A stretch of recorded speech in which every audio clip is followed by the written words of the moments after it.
আসসালামু আলাইকুম বন্ধুরা। এই গল্পের প্রথম পর্ব আপলোড করা হয়েছিল। আজকে সবগুলো পর্ব একসাথে করে দেওয়া হলো। তোর সাহস কি কর হয় আমাকে ধাক্কা দেওয়ার? ছোট লোক কোথাকার, নিজের চেহারার দিকে তাকিয়ে দেখছিস কখনো? কাল্লা ফুত একটা, তোকে তো ইচ্ছে করতেছে। ঠিক বলেছিস, দেখ না গায়ের রং কি কালো, তার উপরে আবার নোংরা জামা কাপড়, কি জানি কোথা থেকে আসে এইসব খ্যাত। আমার চোখ থেকে দুই ফোঁটা পানি গড়িয়ে পড়ল। এই অনেক হয়েছে, ছেলেটার চোখ থেকে পানি বেরিয়ে গেছে। ওকে এবার যেতে দে, না হলে দেখবি ওখানে ফিট হয়ে গেছে। আরে বাদ দে তুই এসব, ওর নাটক।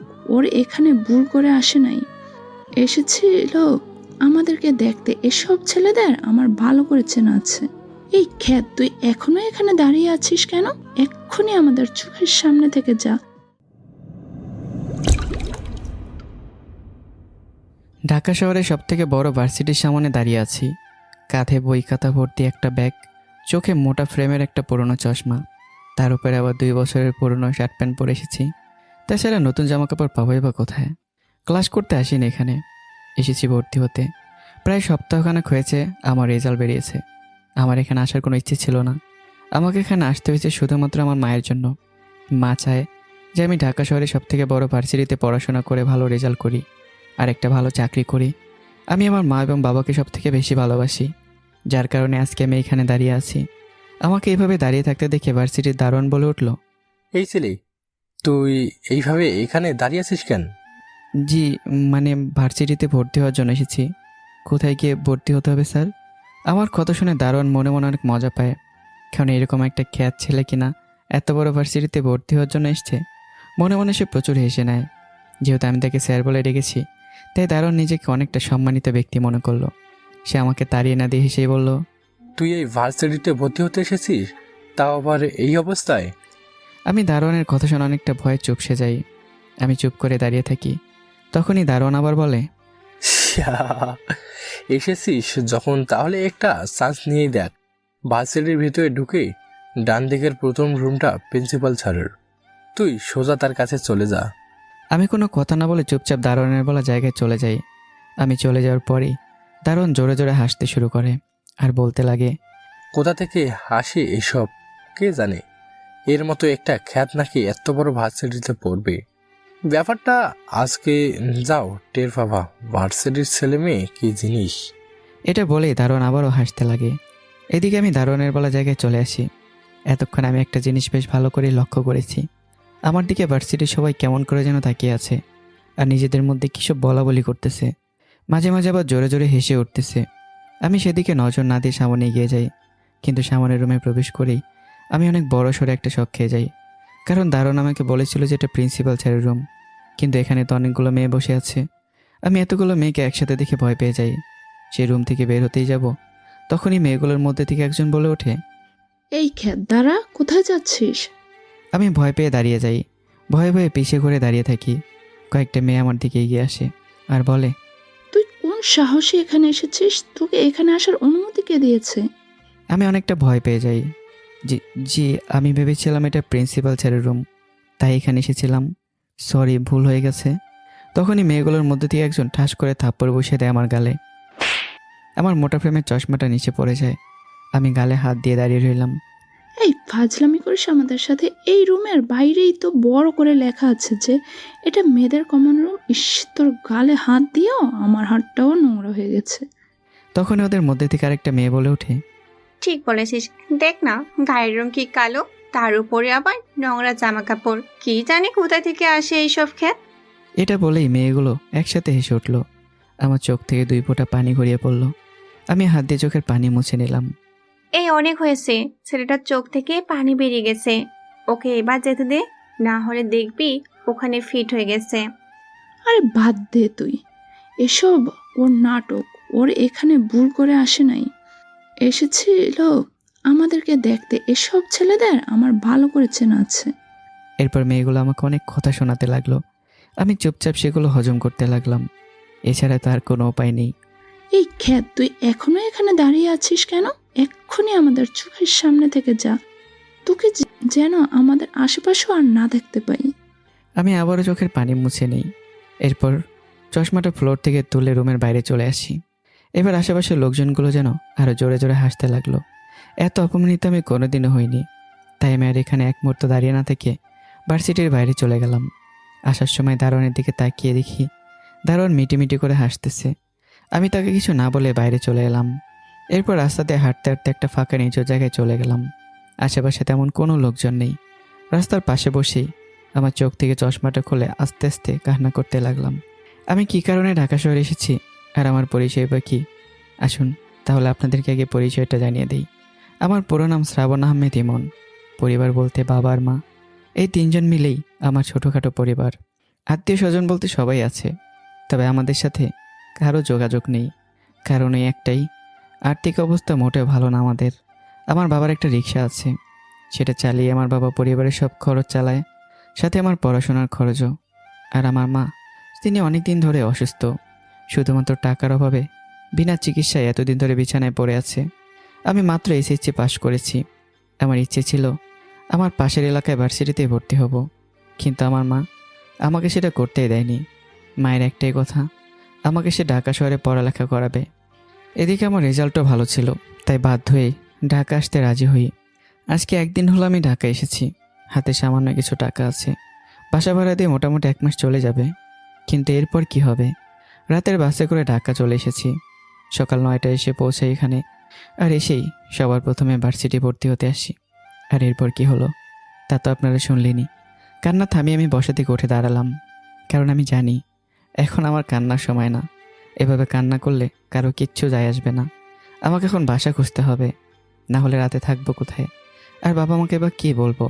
রাস্তায় রাস্তায় অনেক জায়গায় ঘুরতে থাকি, কিন্তু কোনো লাভ হয় না, কারণ বেশিরভাগই লোকই ব্যাচেলরদের ভাড়া দিতে চায় না। আর যে সকল লোক রাজি হয় তারা বাসা ভাড়া অনেক বেশি চায়, যেটা আমার কল্পনার বাহিরে। এভাবে বাসা খুঁজতে খুঁজতে সন্ধ্যা নেমে আসে। অবশেষে আমি হাল ছেড়ে রাস্তার পাশে একটা বেঞ্চে বসে পড়ি আর চুপি চুপি কান্না করতে লাগি। রাস্তাতে অনেক মানুষের আনাগোনা, কেউ আমার দিকে তাকিয়ে হাসতেছে, আবার কেউ বলতেছে পাগল। কিন্তু এগুলো কিছু আমার মাথায় ঢুকছে না, কারণ আমি আগে থেকে জানতাম ঢাকা শহরে আমি টিকতে পারবো না। কারণ একটাই, টাকা। না আছে থাকার কোনো জায়গা, না আছে পর্যাপ্ত টাকা। আমি শুধু আমার মা বাবাকে খুশি করার জন্য ঢাকা শহরে এসেছি, আর সামনে কী হবে সেটাও জানি না। আমি এগুলো ভাবছিলাম আর চোখের পানি ঝরাচ্ছিলাম। অন্যদিকে বিকেলবেলা অফিস শেষ করে বাসায় যায় আকাশ। এরপর কোনো মতো ফ্রেশ হয়ে রাস্তায় বেরিয়ে পড়ে সে। তার হাতে কয়েকটা টুলেট পেপার। রাস্তার পাশে অনেক দেয়ালে সেগুলো সে লাগিয়ে বেড়াচ্ছে, কারণ তার ফ্ল্যাটে একজন ব্যাচেলর পার্টনার দরকার। কারণ এত বড় ফ্ল্যাটে একা থাকতে সে বোরিং ফিল করতেছে। তাছাড়া ভাড়াটাও কমবে যদি না কেউ তার সাথে থাকে। এটা ভেবে আকাশ রাস্তায় টুলেট লাগিয়ে বেড়াচ্ছিল। তখনই সে খেয়াল করে রাস্তার পাশে একটা ছেলে বসে একা একা কান্না করতেছে। ছেলেটা আকাশের থেকে কিছুটা ছোট হবে। আকাশ আর কিছু না ভেবে ছেলেটার কাছে যায়। আমি বসে বসে কান্না করছিলাম। আকাশ কোনো কিছু না ভেবে আমার পাশে এসে বসে, আমার কাঁধে হাত দিয়ে বলে, এই কি ছোট ভাই, তুমি এভাবে ফুফিয়ে কান্না করছো কেন? আমি হঠাৎ কারো কণ্ঠ পেয়ে নড়ে চড়ে বসলাম। কি হলো আমাকে বলবে না? ভাইয়া, আসলে আমি আজকে ঢাকা এসেছি। ঢাকার কোনো কিছুই ঠিকঠাক চিনি না। আমার বাবা মা ছাড়া এই দুনিয়ার কেউ নেই, আর আমি তাদের মুখে হাসি ফোটানোর জন্যই ঢাকা শহরে এসেছি। কিন্তু আমি এখানে এসে পুরো অসহায় হয়ে পড়েছি। কি হয়েছে আমাকে খুলে বলো, দেখি আমি কোনো সাহায্য করতে পারি কিনা। ভাই, আসলে আমি পড়ালেখা করার জন্য ঢাকা শহরে এসেছি, কিন্তু কিছুতেই থাকার জায়গার ব্যবস্থা করতে পারতেছি না। ব্যাচেলার কাউকে বাসার মালিকরা ভাড়াই দিতে চায় না, আর যারা দেয় তারা অনেক টাকা চায়, কিন্তু আমার কাছে তো এত টাকা নেই। বিশ্বাস করেন ভাই, আমার জন্য মোটেও কষ্ট হচ্ছে না, কিন্তু যে বাবা মা আমাকে তাদের জীবনে সমস্ত কিছুতে ঢাকা শহরে পাঠিয়েছে, তাদেরকে আমি কী জবাব দেব? আকাশ অনেক বছর এসে ঢাকা শহরে এসেছে। সে একদিন এমন পরিস্থিতির মধ্যে ছিল, কিন্তু এখন সব কিছু ঠিকঠাক। তাই আকাশ আমার কষ্টটা বুঝতে পারলো। সে আমাকে বলল, চোখের পানি মুছে নাও, মনে করো তোমার থাকার ব্যবস্থা হয়ে গেছে। ভাই আমি জানি আপনি আমার চোখের পানি দেখে আমাকে সান্ত্বনা দিচ্ছেন। আমি সত্যি বলতেছি, আমার ফ্ল্যাটে একজন লোক প্রয়োজন। এই যে টয়লেট দেখো। এরপর আমি টুলেট দেখে অনেকটা নিশ্চিত হই, আর সাথে সাথে আকাশকে জড়িয়ে ধরি। ধন্যবাদ ভাইয়া। আমি যে কী করে আপনাকে ধন্যবাদ দেবো আমার জানা নেই। আমি ভাবতেও পারিনি যে এত তাড়াতাড়ি আমি বাসা পেয়ে যাব। রাত হয়ে গেছে, চলো তোমাকে বাসায় নিয়ে যাই। ভাই, আপনি সত্যি বলতেছেন তো? আমার তো এখনও বিশ্বাস হচ্ছে না যে আপনি আমাকে এত বড় একটা উপকার করতেছেন।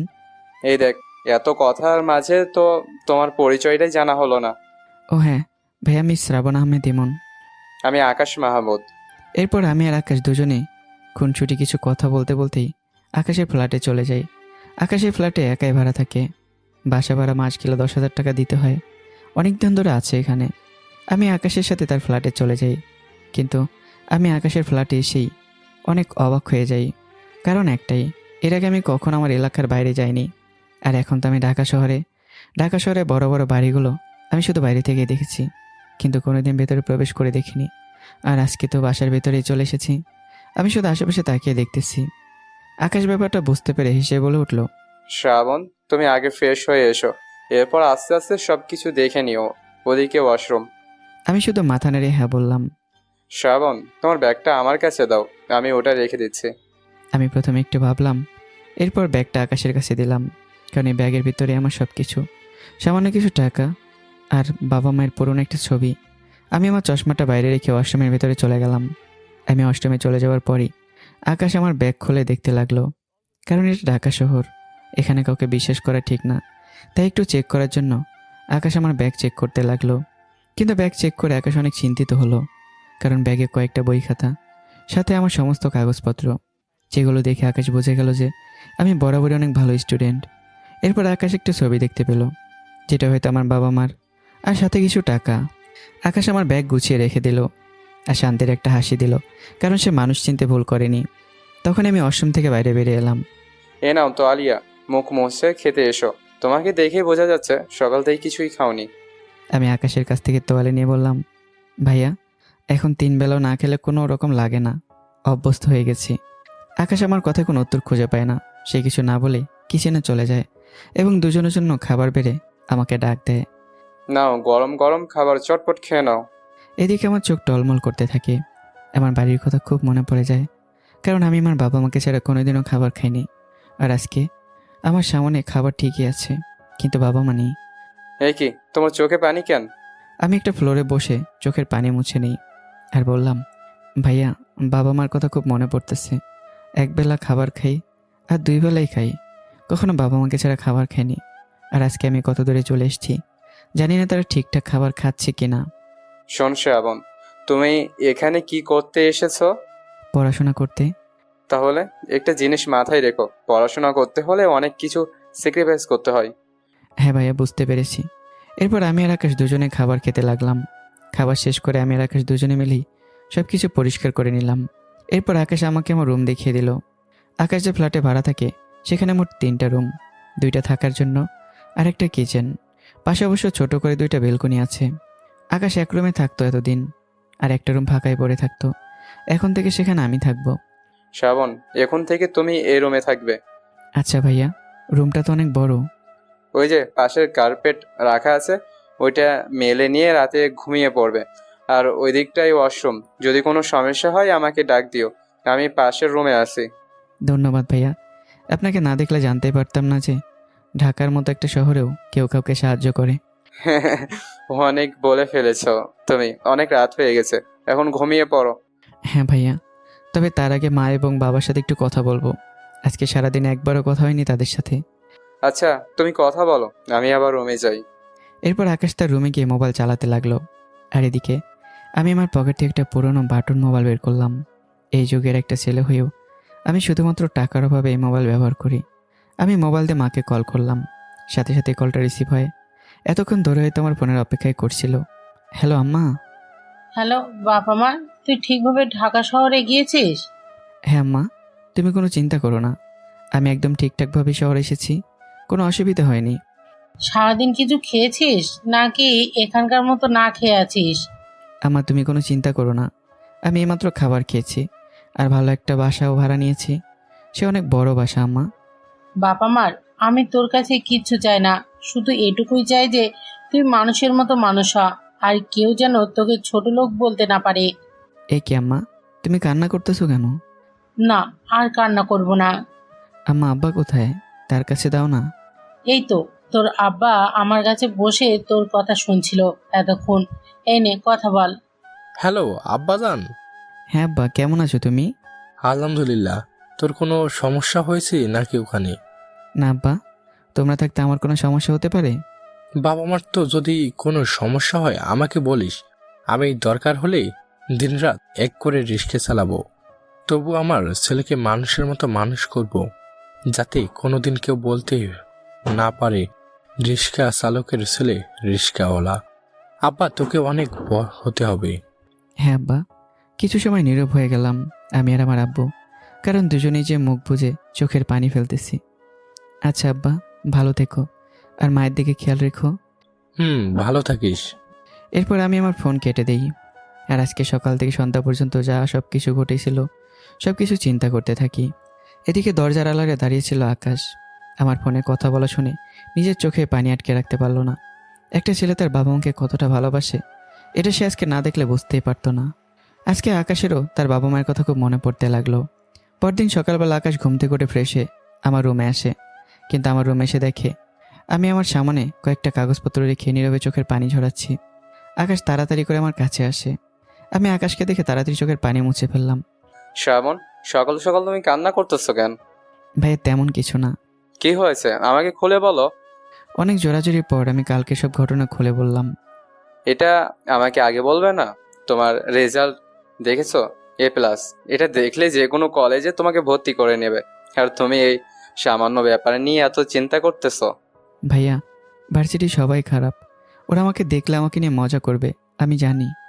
ওদের মজা ওরা করুক, তাতে তোমার কি? তুমি এখানে পড়ালেখা করতে এসেছো, তোমার বাবা মায়ের স্বপ্ন পূরণ করতে এসেছো। এই সামান্য কারণে তুমি এত দূর এসেও পিছিয়ে যাবে? আকাশের কথা শুনে মুহূর্তে যেন আমি শক্ত হয়ে গেলাম। আমি আমার চোখের পানি মুছে বললাম, হ্যাঁ ভাইয়া, তুমি ঠিক বলেছ। আচ্ছা, তুমি তৈরি হয়ে নাও, তোমাকে ভার্সিটিতে ভর্তি করে এরপর আমি অফিস যাব। ভাইয়া, তোমার দেরি হয়ে যাবে না? একটু লেট হলে কিছু হবে না, তুমি রেডি হয়ে এসো, আমি খাবারের ব্যবস্থা করতেছি। আচ্ছা ভাইয়া। এরপর সকালের নাস্তা বাসায় করে আমি আর আকাশ ভার্সিটির উদ্দেশ্যে বেরিয়ে যাই। আকাশ আমার মায়ের কথা অনুযায়ী সেই ভার্সিটিতে নিয়ে গেল। আমি ভার্সিটির গেটের কাছে এসে আশেপাশে তাকিয়ে দেখতেছিলাম। আমার ভেতরে প্রবেশ করতে ভয় করতেছিল, কিন্তু আকাশ আমাকে নিয়ে ভেতরে গিয়ে সোজা প্রিন্সিপাল স্যারের রুমে গেল। ভার্সিটির সকলে আজকে আমাকে দেখে হাসতেছিল, অনেক বাজে বাজে মন্তব্য করতেছিল। প্রিন্সিপাল প্রথমে আমার দিকে কেমন করে যেন তাকাচ্ছিল, কিন্তু যখনই আমার রেজাল্ট দেখলো তখনই প্রিন্সিপালের মুখে হাসি চলে এলো। সে আমাকে চেয়ারে বসতে বলল, আর ভর্তির সব কাজ করতে লাগলো। একে একে সব কিছু কমপ্লিট হয়ে গেল। শ্রাবণ, তুমি চাইলে কালকে থেকে ভার্সিটিতে আসতে পারো। জি স্যার, আমি কালকে থেকে ভার্সিটি আসব। এরপর আমি আর আকাশ দুজনে ভার্সিটি থেকে বের হয়ে চলে এলাম। শ্রাবণ, তুমি এখন বাসায় চলে যাও, আমি অফিসে যাই। এরপর আকাশ একটা রিক্সা নিয়ে তার অফিসের দিকে চলে যায়, আর আমি বাসায় না গিয়ে আশেপাশে ঘুরতে লাগলাম। কারণ একটাই, আমাকে একটা কাজ খুঁজে পেতে হবে, না হলে ঢাকা শহরে থাকা অসম্ভব হয়ে পড়বে আমার জন্য। আমি এক জায়গা থেকে অন্য জায়গায় ঘুরে বেড়াই, কিন্তু কেউ আমাকে কাজ দিতে পারে না। কারণ এই ঢাকা শহরে কাজ পেতে হলে নির্দিষ্ট একটা যোগ্যতা লাগে। যেহেতু আমি মাত্র SSC পাস করেছি, তাই কেউ আমাকে কোনো কাজ দিতে চায় না। তার উপরে আমি একজন ছাত্র, তাই আমাকে এমন একটা কাজ করতে হবে যেটায় আমি নিয়মিত ভার্সিটিও যেতে পারবো। এর মানে আমাকে সকাল বা রাতের জন্য একটা কাজ জোগাড় করতে হবে, যেটা আমার জন্য অসম্ভব ছিল। অবশেষে বিকালবেলা আমি ক্লান্ত হয়ে বাসায় ফিরে যাই। সারাদিন অনেক জায়গায় ঘুরেছি, কিন্তু কোনো লাভ হয়নি। সবাই উল্টাপাল্টা বললে তাড়িয়ে দিয়েছে। চিন্তায় চিন্তায় আমার কান্না চলে আসে। আমি আমার রুমে বসে কান্না করতে লাগলাম। এই চোখের পানি যেন আমার একমাত্র সম্বল, এছাড়া আর কিচ্ছু নেই। তখনই বাসায় আকাশ চলে আসে। সে বাসার ভেতরে ঢুকে আমাকে কান্না করতে দেখে ফেলে, আর সোজা আমার কাছে চলে আসে। শ্রাবণ, তোমার চোখে পানি কেন? তুমি আবার কান্না করতেছো? দেখ, এইভাবে চলতে থাকলে কিন্তু তুমি 1 মাসের বেশি এই শহরে টিকবে না। তোমাকে আরো শক্ত হতে হবে, নিজেকে অন্যভাবে তৈরি করে তুলতে হবে। হ্যাঁ ভাইয়া। এবার বলো, কি হয়েছে? তোমাকে এত চিন্তিত দেখাচ্ছে কেন? ভাইয়া, বাড়ি থেকে আমাকে অল্প কিছু টাকা দিয়ে ঢাকা শহরে পাঠিয়েছে, যেটা দিয়ে মাসখানেকের মতো আমার চলে যাবে। কিন্তু এরপর কি হবে? তাই আমি একটা কাজের খোঁজের উদ্দেশ্যে বেরিয়েছিলাম, কিন্তু কোনো লাভ হয়নি। আকাশ কিছু সময় ভেবে দেখলো, এরপর বলল, দেখি, আমার অফিসের একটু কথা বলে দেখি কোনো ব্যবস্থা করতে পারি কিনা। না ভাইয়া, তার কোনো দরকার নেই। আমার এমন একটা কাজ দরকার যেটা সকালে বা রাতে করতে হয়, কারণ আমার আবার ভার্সিটি যেতে হবে। ভাই, যে কোনো কাজ হলেই হবে। বুঝতে পেরেছেন, আমাকে একটু সময় দাও, আমি খোঁজ খবর নিয়ে দেখি। আচ্ছা ভাইয়া। এভাবে আজকের দিনটা কেটে গেল। মাথায় হাজারো চিন্তা নিয়ে ঘুমিয়ে গেলাম। আর এদিকে আকাশ বিভিন্ন জায়গায় কাজের জন্য খোঁজ চালাতে লাগলো। পরদিন সকালবেলা, আজকে আমার প্রথম দিন ভার্সিটিতে। আমি সকাল থেকেই তৈরি হয়ে আছি, যাতে করে লেট না হয়। আকাশ আমার এমন কাণ্ড দেখে মিটিমিটি করে হাসতেছে। অবশেষে সেই মুহূর্ত চলে এলো। আকাশ তার অফিসে চলে গেল, আর আমি ভার্সিটির সামনে চলে এলাম। আমি আজকে সবচেয়ে ভালো জামা আর ভালো প্যান্ট পরে এসেছি, যেগুলো আগের দিনে থেকে কিছুটা পরিষ্কার, তবে খুবই সামান্য। আমি আজকে ভয় না পেয়ে গেটের ভিতরে প্রবেশ করলাম। মোটা ফ্রেমের চশমা দিয়ে চারদিকে তাকালাম। অনেক বড় ভার্সিটি, সাথে অনেক বড় ক্যাম্পাস, সবাই যে যার মতো কাজে ব্যস্ত। আমি আস্তে আস্তে সামনের দিকে যাচ্ছিলাম, তখনই একদল ছেলেপেলে আমাকে ডাক দিল। প্রথমে ভেবেছিলাম অন্য কাউকে ডাকতেছে, কারণ আমাকে তো কেউ চেনে না এখানে। কিন্তু পরে খেয়াল করে দেখলাম ছেলেগুলো আমাকে উদ্দেশ্য করে ডাকতেছে। আমি অনেকটা ভয় নিয়ে তাদের কাছে গেলাম। এই তোকে কখন থেকে ডাকতেছি, কানে যায় না নাকি? জি ভাইয়া, বুঝতে পারিনি, কি বলবেন বলুন। এবার একটা ছেলে বলে উঠল, তুই কি এই কলেজে পড়িস নাকি? আর তোর জামা কাপড়ের এই অবস্থা কেন? আরে গায়ের রং দেখিস না কি কালো, তো জামা কাপড় ভালো হবে কি করে? এটা বলেই সবাই হাঁ করে এসে উঠল, যেটা আমার জন্য অনেক লজ্জাজনক ছিল। শোন, তোকে একটা কাজের জন্য এখানে ডেকেছি। জি বলেন। ওই যে একটা মেয়েকে দেখতেছিস না, হুম। ওই মেয়েটার কাছে গিয়ে এই কাগজটা দিবি, এই নে। এরপর ছেলেটা আমার কাছে এসে একটা কাগজ ধরিয়ে দিল। কিন্তু ভাইয়া আমি কেন? আবার প্রশ্ন করিস? মার খেতে চাস? এরপর আমি আর কোনো উপায় না পেয়ে আস্তে আস্তে মেয়েটার কাছে চলে গেলাম। আমি মেয়েটাকে আপু বলে ডাক দিলাম। এই যে আপু, একটু শুনবেন। মেয়েটা আমার দিকে ঘুরে তাকালো। মেয়েটা কেমন করে যেন আমাকে দেখতে লাগলো, যেন আমি তাকে ডেকে অনেক বড় ভুল করে ফেলেছি। আমি কিছু না ভেবে কাগজটা মেয়েটার দিকে এগিয়ে দিলাম। মেয়েটা কাগজটা পড়েই টাস করে 2টা চড় বসিয়ে দিল। আমি তাল সামলাতে না পেরে মাটিতে পড়ে গেলাম। ছোট লোক, মেয়েদের এসব বাজে প্রস্তাব দেওয়ার জন্য ভার্সিটিতে আসিস নাকি? নিজের চেহারার দিকে তাকিয়েছিস কখনো? কোথায় তুই আর কোথায় আমি? তুই ভাবলি কি করে তুই আমাকে অফার দিবি আর আমি তাতে রাজি হয়ে যাব? আমি মাটি থেকে উঠে দাঁড়িয়ে বলতে যাব, আপু আমি এগুলো। কোনো কিছু বলার আগে মেয়েটা আবার আমার গালে ঠাস করে আরেকটা থাপ্পড় বসিয়ে দিল। চুপ, আর একটা কথাও তুই বলবি না। আর একটা কথা বললেই আমি সোজা প্রিন্সিপাল স্যারের রুমে চলে যাব এই কাগজ নিয়ে। আমি আশেপাশে তাকিয়ে দেখি লোকজনে ভরে গেছে, সবাই আমার দিকে তাকিয়ে হাসতেছে। এটা দেখে আমার চোখ থেকে 2 ফোঁটা পানি গড়িয়ে পড়ল। আর ওই ছেলেগুলো যেন হাসতে হাসতে গড়াগড়ি খাচ্ছে। এটা দেখে আমার আরও জোরে কান্না করতে ইচ্ছে করলো, কিন্তু আমার বাবা মায়ের কথা চিন্তা করে চোখের পানি মুছে নিলাম। এরপর ক্যাম্পাসের ফাঁকা একটা জায়গায় চলে এলাম। চুপচাপ মন খারাপ করে বসে রইলাম। বেশ কিছুক্ষণ বসে থাকার পর একটা ছেলে আমার পাশে এসে বসে পড়ল। আমি সেদিকে না তাকিয়ে মন খারাপ করে বসে রইলাম। হাই, আমি রাফি। একটা অপরিচিত ছেলেকে দেখে আমি কিছু বললাম না, কারণ এই ছেলেও হয়তো আমার সাথে মজা করতে এসছে। তাই কিছু না বলেই চুপ থাকাই ভালো। ছেলেটা আবারও বলল, কি হলো, কথা বলতেছো না কেন? আমি ভার্সিটিতে নতুন ভর্তি হয়েছি, তুমিও নিশ্চয়ই নতুন, তাই তোমার সাথে বন্ধুত্ব করতে এলাম। এবার আমি কিছুটা ভরসা পেলাম। আস্তে করে বললাম, আমি শ্রাবণ। আচ্ছা, এইভাবে এখানে কতক্ষণ মন খারাপ করে বসে থাকবে? চলো ক্লাসে যাই, ক্লাস শুরু হতে আর মাত্র 5 মিনিট বাকি। আচ্ছা চলো। এরপর রাফি আর আমি ক্লাসের দিকে যেতে লাগলাম। এর মধ্যে আমরা আরও কিছুটা পরিচিত হয়ে নিলাম। রাফি ছেলেটার বাসায় শহরেই, তার বাবা একজন বিজনেসম্যান। রাফি সকালে এসে আমাকে র্যাগিংয়ের শিকার হতে দেখে, তাই তার খুব মায়া হয় আমার জন্য, যার কারণে সে আমার সাথে এসে বন্ধুত্ব করে। আমি আর রাফি একসাথে ক্লাসে প্রবেশ করলাম, কিন্তু আমাকে প্রবেশ করতে দেখে ক্লাসের সবাই জোরে জোরে চিল্লাতে চিল্লাতে বলতে লাগলো, মিস্টার খ্যাত ইসকাম। এটা দেখে আমার অনেক খারাপ লাগে। ভেবেছিলাম আমার ডিপার্টমেন্টের সকলে হয়তো আমাকে সাপোর্ট করবে, কিন্তু তারা উল্টো সবাই আমার মজা নিচ্ছে। এটা দেখে আমার চোখে পানি চলে এলো। রাফি সব কিছু দেখেও কিছু করতে পারলো না। রাফি মন খারাপ করে আমার দিকে তাকিয়ে রইল। আমি আর না দাঁড়িয়ে থেকে ক্লাসের একদম শেষ বেঞ্চে গিয়ে বসে পড়লাম। কিছুক্ষণ পর রাফি আমার পাশে বসে পড়ল। আমি কিছুটা সরে বসলাম, কারণ আমি তো একটা খ্যাত, আর আমি চাই না যে কেউ আমার জন্য অপমান বোধ করুক। রাফি কিছু না বলে মন খারাপ করে বসে রইল। একটু পর স্যার আমাদের ক্লাসে এলো।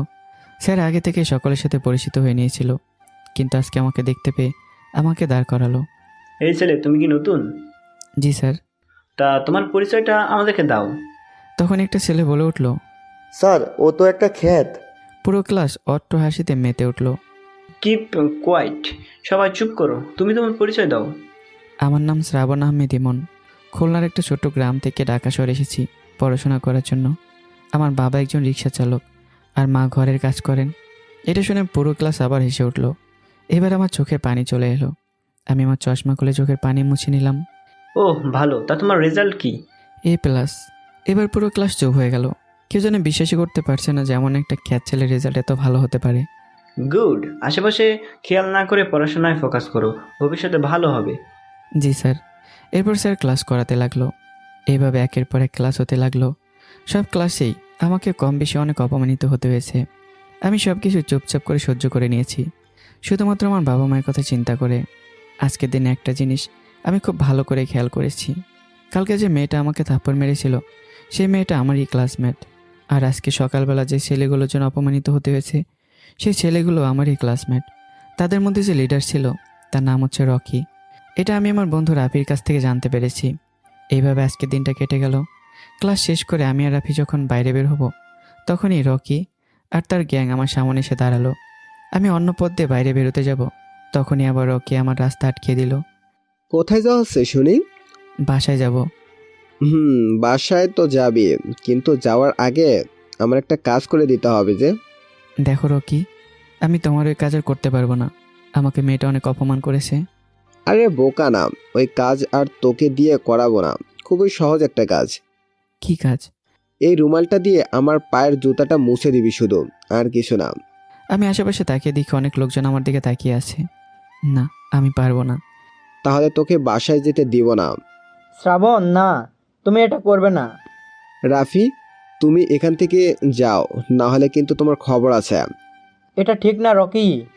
এরপর ছেলেগুলো রাফিকে জোর করে অন্য জায়গায় পাঠিয়ে দেয়, আর আমাকে দিয়ে জোর করেই রকির পায়ের জুতো পরিষ্কার করিয়ে নেয়, যেটা কলেজে সবাই খুব মজা সহকারে দেখতে লাগে। আস্তে আস্তে সবাই চলে গেল। আমি এখনও সে একই জায়গায় দাঁড়িয়ে আছি। আমার চোখ থেকে অঝরে পানি পড়তেছে। এই চোখের পানিটা যেন কেউই দেখতে পাচ্ছে না। সবাই হাসাহাসি করতেছে। কারো মনে এক ফোঁটা মায়া হলো না আমার জন্য। তখনই কোত্থেকে যেন রাফি আমার কাছে দৌড়ে চলে এলো। এ কি শ্রাবণ, তুমি কান্না করতেছো কেন? আমি চুপ করে আছি। রাফি বিষয়টা বুঝতে পেরে আমাকে ক্যাম্পাসের একদম ফাঁকা জায়গায় নিয়ে এলো। কিছু সময় পর আমি নিজে থেকেই চোখের পানি মুছে নিলাম। কি দোষ করেছি আমি? শুধু গরিবের জন্ম নিয়েছে বলে কি আমার পড়াশোনা করার অধিকার নেই? আমার গায়ের রং যে কালো, এতে আমার কি করার আছে? আল্লাহ আমাকে যেভাবে তৈরি করেছে আমি তো সেভাবেই তৈরি হয়েছি। এতে তো আমার কোনো দোষ নেই। আমি কি ওদের কোনো ক্ষতি করেছি যার জন্য ওরা সকলের সামনে আমাকে এভাবে অপমান করলো? রাফির এই কথার কোনো উত্তর জানা ছিল না, তাই সে আমাকে বলল, এতে তোমার কোনো দোষ নেই, ওরা ছেলেগুলোই এমন। দেখবে আস্তে আস্তে সব ঠিক হয়ে যাবে, ওরা সবাই তোমার ফ্রেন্ড হয়ে যাবে। আমি এই কথার কোনো উত্তর দিই না, শুধু একটা হাসি দেই। আর আমার মায়ের কথা মনে করি। কেন জানি মায়ের কথা মনে পড়তেই সব কষ্ট নিমেষেই দূর হয়ে যায়। শ্রাবণ, বিকাল হয়ে গেছে, বাসায় যেতে হবে, চলো বাসার দিকে যাই। চলো। এরপর আমি আমার চোখের পানি মুছে নিই। রাফির বাসা আমার বাসার বিপরীতে, তাই রাফি আমাকে বিদায় দিয়ে তার বাসার দিকে রওনা দেয়। আর আমি বাসার উদ্দেশ্যে হাঁটা শুরু করি। আমি চাইলে এখান থেকে রিক্সা নিয়ে বাসায় যেতে পারতাম, কিন্তু শুধু শুধু টাকা নষ্ট করার কোনো মানেই হয় না, তাই আমি হেঁটেই বাসায় যাই। বাসায় যেতে যেতে বিকাল 4টা বেজে যায়। আজকে বাসায় গিয়ে দেখি আকাশ ভাই আগে থেকে বাসায় চলে এসেছে। শ্রাবণ, ভার্সিটিতে প্রথম দিন কেমন লাগলো? মুহূর্তেই কিছুক্ষণ আগের ঘটনা মনে পড়ে গেল। আমি আকাশের কাছে আজকের বিষয়টা লুকানোর জন্য একটা হাসি দিয়ে বললাম, ভালোই ভাইয়া। আচ্ছা, তুমি ফ্রেশ হয়ে এসো, তোমার জন্য একটা সুখবর আছে। সুখবর কথাটা শুনেই আমি ভাবতে লাগলাম, আমার জন্য আবার সুখবর হতে পারে। আর বেশি কিছু না ভেবেই আমি ফ্রেশ হতে চলে যাই। ফ্রেশ হয়ে এসে আমি মন খারাপ করে রুমে বসে থাকি। তখনই আকাশ আমার রুমে আসে। আকাশকে দেখে আমি একটু নড়ে চড়ে বসলাম। সুখবরটা শুনবে না? হ্যাঁ ভাইয়া, বলো। তোমার জন্য একটা কাজের ব্যবস্থা করতে পেরেছি, তবে কাজটা কি তুমি করতে পারবে? কাজের কথা শুনে আমার মনটা ভালো হয়ে গেল। কী কাজ ভাইয়া? আমি যে কোনো কাজ করতে পারবো, তুমি শুধু একবার বলো। তোমাকে প্রতিদিন ভোর 6টার সময় বাসায় বাসায় পেপার বিলি করতে হবে, মানে পেপার বয়। আমি এই কাজটার কথা শুনে অনেক খুশি হই। আকাশকে জড়িয়ে ধরে বললাম, পারবো ভাইয়া, আমি পারবো। ব্যাস, তাহলে তো হয়েই গেল। তোমাকে তারা মাসে 5,000 করে টাকা দিবে। ভোর 6টা থেকে শুরু করলে সকাল 9টা পর্যন্ত তোমাকে পেপার বিলি করতে হবে। কোনো সমস্যা নেই ভাইয়া, আমি পারবো। আচ্ছা, তাহলে আমার সাথে চলো, আমি তোমাকে লোকটার কাছে নিয়ে যাই। সে বলেছে তুমি যদি রাজি থাকো তাহলে তোমাকে যেন তার কাছে নিয়ে যাই। আচ্ছা ভাইয়া, চলো। এরপর আমি আর আকাশ মিলে দুজনে হাঁটতে হাঁটতে লোকটার উদ্দেশ্যে যেতে লাগলাম। রাস্তা দিয়ে যাওয়ার সময় আমি আকাশকে জিজ্ঞাসা করলাম, আচ্ছা ভাইয়া, শহরের ছেলে মেয়েগুলো যেন কেমন কেমন? ওরা গরিবদের মতো সহ্য করতে পারে না, ওরা শুধু টাকাকে চেনে। গরিবরাও যে আর 5টা মানুষের মতো বাঁচতে চায় এটা ওরা বুঝতেই চায় না। এটা তোমার ভুল ধারণা। সব ছেলে মেয়ে এরকম হয় না। আমাকে ছেলে মেয়ে এদের থেকে আলাদা হয়, তবে তাদের সংখ্যা খুবই কম। এই পুরো দুনিয়াটাই তাদের ওপরে চলে, টাকা ছাড়া কেউ কাউকে চিনে না। ভাইয়া তাহলে তুমি নিশ্চয়ই আমাকে চেনো না। তুই তো অনেক দুষ্টু হচ্ছিস। ও সরি, তুই করে বলে ফেললাম। সমস্যা নেই ভাইয়া, আমি তোমার থেকে ছোট, তুই করে বলো। কিছু সময় এভাবে গল্প করতে করতে আমরা দুইজনে একটা ছোট্ট অফিসের সামনে চলে এলাম। এরপর আমি আকাশের পিছু পিছু যেতে লাগলাম। আসসালামু আলাইকুম ভাই। ওয়ালাইকুম সালাম। ছেলেটাকে এনেছো? জি ভাই, এই যে ছেলেটা, ওর নাম শ্রাবণ। লোকটা আমাকে কিছু সময় তাকিয়ে ভালো করে দেখে নিল, এরপর বলল, এই নাও সাইকেলের চাবি, কাল থেকে তোমার কাজ শুরু। মাসে 5,000 করে বেতন। আর এই যে ঠিকানা, এই এরিয়া সমস্ত বাসা থেকে শুরু করে সবগুলো দোকান অবধি পেপার পৌঁছে দিতে হবে। সে তুমি 1 ঘন্টায় দাও আর 5 ঘন্টায় দাও, সেটা আমার দেখার দরকার নেই। তবে কথা একটাই, ভোর 5টায় এখান থেকে পেপার নিয়ে যেতে হবে। একসাথে এতগুলো কথা শুনলেও সব কিছু আমার মাথায় আটকে গেল। আমি লোকটাকে মাথা নাড়িয়ে হ্যাঁ বললাম। আচ্ছা ভাই, আমরা আসি তাহলে। এসো। এরপর আমি আর আকাশ পেপার হাউস থেকে বেরিয়ে এলাম। ভাইয়া লোকটা অনেক রাগী, তাই না? তুই বুঝলি কিভাবে? আরে আমি লোক দেখলেই বুঝতে পারি, তার উপরে আবার এত কড়া কড়া কথা। কোচও বুঝছিস তুই। চল, আজকে তোকে ট্রিট দিব আমি। ট্রিট? কিন্তু কেন? এই যে তুই চাকরি পেয়ে গেলি, এটার জন্য। ভাই ট্রিট তো আমার দেওয়ার কথা তোমাকে, আর সেখানে তুমি। আরে বড় ভাই হই আমি তোর, আমার একটা দায়িত্ব আছে না? এই কথাটা শোনার পরে আমার মনটা অনেক ভালো হয়ে গেল, কারণ আমার নিজের রক্তের কেউ কোনো দিন এমন করে বলেনি, শুধু আমার মা বাবা ছাড়া। এরপর দুজনে একটা রেস্টুরেন্টে গিয়ে বসলাম। রেস্টুরেন্টটা ছোটোখাটো হওয়ার কারণে এখানে আর অপমানিত হতে হয়নি, কারণ বড় বড় রেস্টুরেন্টে এই পোশাকে গেলে সবাই নিশ্চয়ই আমাকে অন্য চোখে দেখতো। এরপর আমি আর আকাশ দুজনে আমাদের বাসায় চলে যাই। রোজ রাতের মতো আজকেও বাবা মায়ের সাথে কথা বলে নিলাম। এরপর কিছু সময় বই নিয়ে ঘাটাঘাটি করলাম। আমার কাছে যে বইগুলো আছে এগুলো সব পুরনো বই। আমি এগুলো আমার পাড়ার এক বড় ভাইয়ের কাছ থেকে চেয়ে এনেছি, কারণ এত টাকা দিয়ে নতুন বই কেনার ক্ষমতা আমার কোনোদিনও ছিল না। তবু আমি মন খারাপ করি না, কারণ বই তো বই, সেটা হোক পুরনো বা নতুন, একই তো কথা। পরদিন সকালে খুব তাড়াতাড়ি ঘুম থেকে উঠি। এরপর কোনো মতে রেডি হয়ে বাসা থেকে বেরিয়ে পড়ি। আকাশ ঘুমোচ্ছিল, যার কারণে আমি তাকে না ডেকেই বেরিয়ে পড়ি। আমি জোরে জোরে হেঁটেই পেপার হাউসে পৌঁছে যাই। একদম ঠিক সময় গিয়ে পৌঁছাই। লোকটা আমাকে ঠিক সময় আসতে দেখে মনে মনে অনেক খুশি হয়, কারণ আজ পর্যন্ত কোনো পেপার বয় এত সকাল সকাল এখানে আসেনি। লোকটা কিছু না বলে আমাকে পেপারের বান্ডিল ধরিয়ে দেয় আর সাইকেলটা দেখিয়ে দেয়। এরপর আমি একটা হাসি দিয়ে বেরিয়ে পড়ি পেপার বিলি করতে। যেহেতু আজকে আমার প্রথম দিন, তাই একটু অসুবিধা হচ্ছিল, কিন্তু আমি এটাকে হ্যান্ডেল করে নেই, কারণ এর আগে এমন অনেক ধরনের কাজ আমি করেছি, তাই এই কাজটা করতে তেমন অসুবিধা হলো না। তবে আজকে প্রথম দিন হয় আমার পুরো শরীর থেকে ঘাম বেরিয়ে যায়। পেপার বিলি করতে করতে সকাল 9টা বেজে যায়। আমি সাইকেল পেপার হাউসে রেখে তাড়াতাড়ি করে বাসায় চলে যাই, কারণ এরপর আমাকে আবার ভার্সিটি যেতে হবে। বাসায় এসে দেখি আকাশ ভাই অফিসে যাওয়ার জন্য তৈরি হচ্ছে। আমাকে দেখেই একটা হাসি দিয়ে বলল, কিরে, কেমন কাটলো প্রথম দিন? ভাইয়া অনেক ভালো, কোনো সমস্যা হয়নি আমার। তা তো তোর ঘাম ভেজা শার্ট দেখলেই বোঝা যায়। আসলে ভাইয়া প্রথম দিন তো, তার উপর আবার জোরে জোরে সাইকেল চালিয়েছি। হয়েছে হয়েছে, কথা বলে সময় নষ্ট করিস না, ফ্রেশ হয়ে খাবার খেতে যা, বুয়া এসে রান্না করে রেখে গেছে। হ্যাঁ ভাইয়া। এরপর আকাশ তার অফিসের উদ্দেশ্যে বেরিয়ে গেল, আর আমিও খাবার খেয়ে ভার্সিটির দিকে রওনা দিলাম। তবে ভার্সিটিতে আসতে আসতে আজকে একটু লেট হয়ে গেল। আমি তাড়াতাড়ি করে ক্লাসের দিকে যেতে লাগলাম, কিন্তু ক্লাসের সামনে এসে দেখি স্যার আমার আগেই ক্লাসে ঢুকে পড়েছে। স্যার, ভেতরে আসবো? হঠাৎ আমার কণ্ঠ শুনে সবাই দরজার দিকে তাকায় এবং বিভিন্ন রকমের বিভিন্ন সাউন্ড করে, খ্যাত, কাইল্লা, ছোট লোক ইত্যাদি ইত্যাদি। আমি সেগুলো মুখ বুজে সহ্য করে নিই আর ক্লাসের একদম লাস্ট বেঞ্চে গিয়ে বসে পড়ি। রাফি ভেবেছিল আমি আজকে আসবো না, তাই সে ফার্স্ট বেঞ্চে বসেছিল। অবশেষে আমাকে দেখতে পেয়ে সে একদম পিছনে আমার কাছে এসে বসে পড়ে। এ কি বন্ধু, তোমাকে আজকে এত টায়ার্ড দেখাচ্ছে কেন? না, এমনিতেই। আমি চাই না যে আমার ক্লাসের কেউ জানুক যে আমি একজন পেপার বয়। এটা যদি সবাই জানতে পারে তাহলে দেখা যাবে যে এটা নিয়েও তারা আরও বেশি বেশি মজা করবে, তাই আমি এটা এড়িয়ে যাই। রাফি যদিও অনেকবার জানতে চেয়েছিল, কিন্তু আমি প্রতিবার এড়িয়ে গিয়েছি। এইভাবে আজকের দিনটাও কেটে গেল। আমি আর রাফি ক্লাস শেষ করে একসাথে বের হই। আজকে রকি নামের ছেলেটা আর তার গ্যাংকে দেখতে পাইনি, হয়তো ভার্সিটি আসেনি। তখনই খেয়াল করি রকি ক্যাম্পাসে বসে তার বন্ধুদের সাথে আড্ডা দিচ্ছে। ভয়ে ভয়ে আমি রাফির সাথে হাঁটতে থাকি। মনে মনে যে ভয়টা পাচ্ছিলাম অবশেষে সেটাই হলো। রকি আমাকে ডাক দিল। আমি আস্তে আস্তে রকির কাছে গেলাম। এদিকে আমার কাছে আয়। আমি ভয়ে রকির কাছে যাচ্ছিলাম না, তাই রকি বাধ্য হয়েই আমার হাত ধরে তার পাশে বসায়। আমাকে এত ভয় পেতে হবে না। এই দুদিন আমার মুড অনেক খারাপ ছিল, আর তোকে এইভাবে ভার্সিটিতে আসতে দেখে একটু মজা নেওয়ার ইচ্ছে হয়েছিল, তাই তোর সাথে মজা করেছি। আমি চুপ করে আছি। আচ্ছা, তুই যা এবার। এরপর আমি রকির কাছ থেকে দূরে চলে এলাম। শ্রাবণ, রকি তোমাকে ডেকে নিয়ে কি বললো? তেমন কিছু না, চলো তাড়াতাড়ি বাসায় যেতে হবে। চলো তাহলে। এরপর রাফি তার বাসায় আর আমি আমার বাসায় চলে গেলাম। রোজকার মতো আজকেও আমি হেঁটে বাসায় গেলাম। প্রতিদিনের মতো একইভাবে আজকে দিনটাও কেটে গেল। পরদিন সকালবেলা আমি ঘুম থেকে উঠে আগে পেপার দিতে যাই। আজকে আমার মনটা অনেক ভালো, কারণ ভার্সিটিতে রকের হাত থেকে ছাড় পেয়েছি। খুশি মনে আজকে আমার কাজ করতে লাগলাম। আর আজকে আগের দিনের তুলনায় কষ্টও কম হলো। পেপার বিলি করে এসে আমি জামা কাপড় পরে রেডি হয়ে নিলাম। আমি নিজেকে একবার আয়নার সামনে নিয়ে গেলাম, আর নিজেকে দেখে আমি নিজেই হেসে দিলাম। পুরনো একটা মোটা চশমা, অনেক দিনের নোংরা জামা প্যান্ট। নোংরা বললে ভুল হবে, পুরনো। এতে আমার কোনো দুঃখ নেই। আমি যদি একদিন মানুষের মতো মানুষ হতে পারি, তাহলে সব কিছু ঠিক হয়ে যাবে। আমি আমার বাবা মাকে আর কাজ করতে দেব না। মাকে অনেক বড় একটা হাসপাতালে নিয়ে চিকিৎসা করাবো।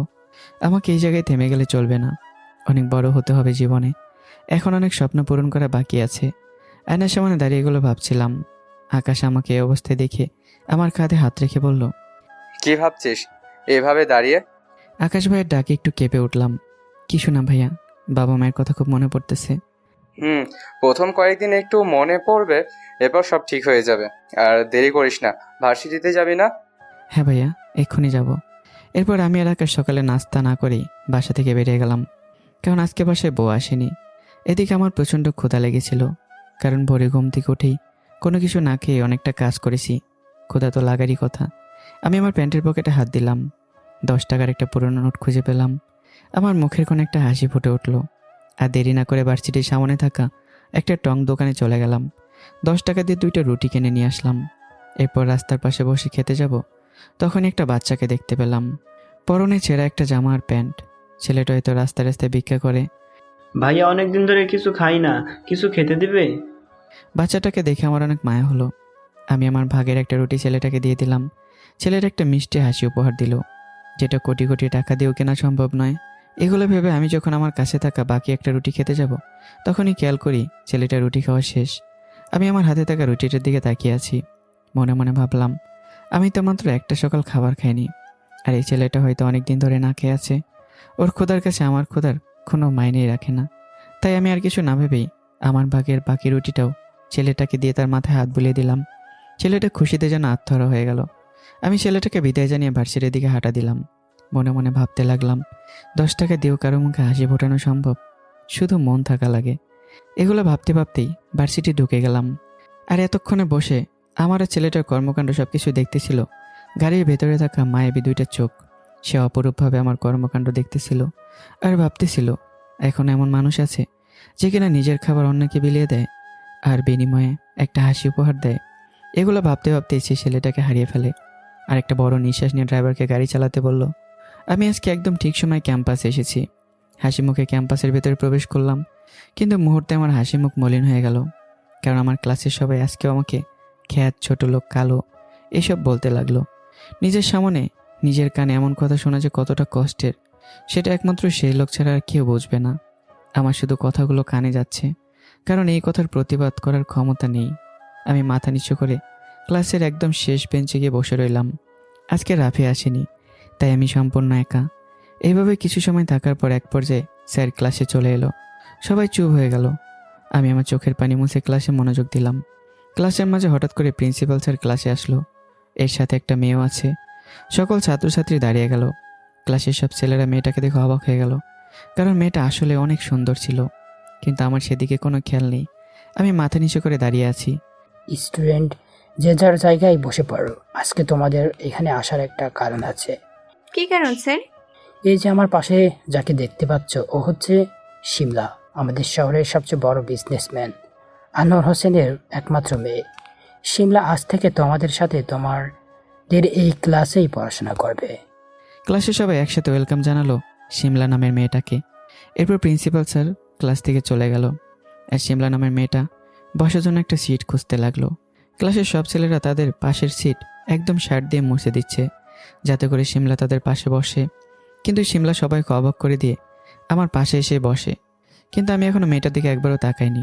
ক্লাসের সবাই তো হা করে তাকিয়ে আছে যে কি হচ্ছে এটা, একটা কালো ক্ষেতের পাশে এত সুন্দর একটা বড়লোক ঘরের মেয়ে বসলো। কেউ যেন এটা মেনেই নিতে পারছে না।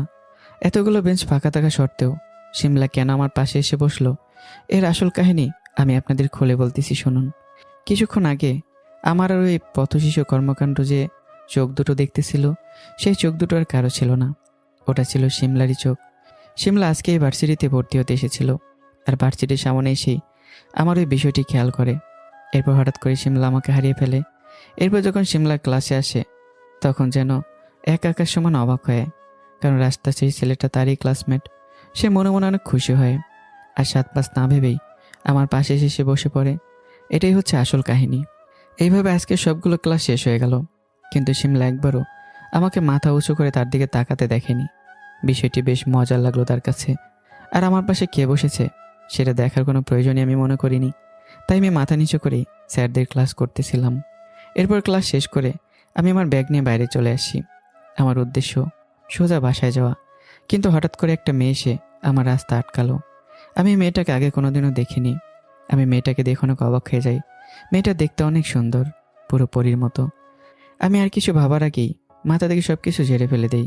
যেহেতু এর আগে আমি মেয়েদের হাতে অপমানিত হয়েছি, সাথে থাপ্পড়ও খেয়েছি, তাই এবার ভয় পেয়ে আগে থেকেই বলে দিলাম, দেখুন আপু, আমি কিন্তু আপনাকে কিচ্ছু বলিনি, কিছু করিওনি, তাই শুধু শুধু আমাকে অপমান করবেন না প্লিজ। শিমলা আমার এমন কথা শুনে অনেক অবাক হয়ে যায়, আর এসে দিয়ে বলে, আরে না, তুমি কি আমাকে কিছু করেছো নাকি যে আমি তোমাকে অপমান করব? শিমলার গলার কণ্ঠ শুনে আমি যেন আবারও হারিয়ে গেলাম। আমার সাথে আগে এমন হয়নি কখনো।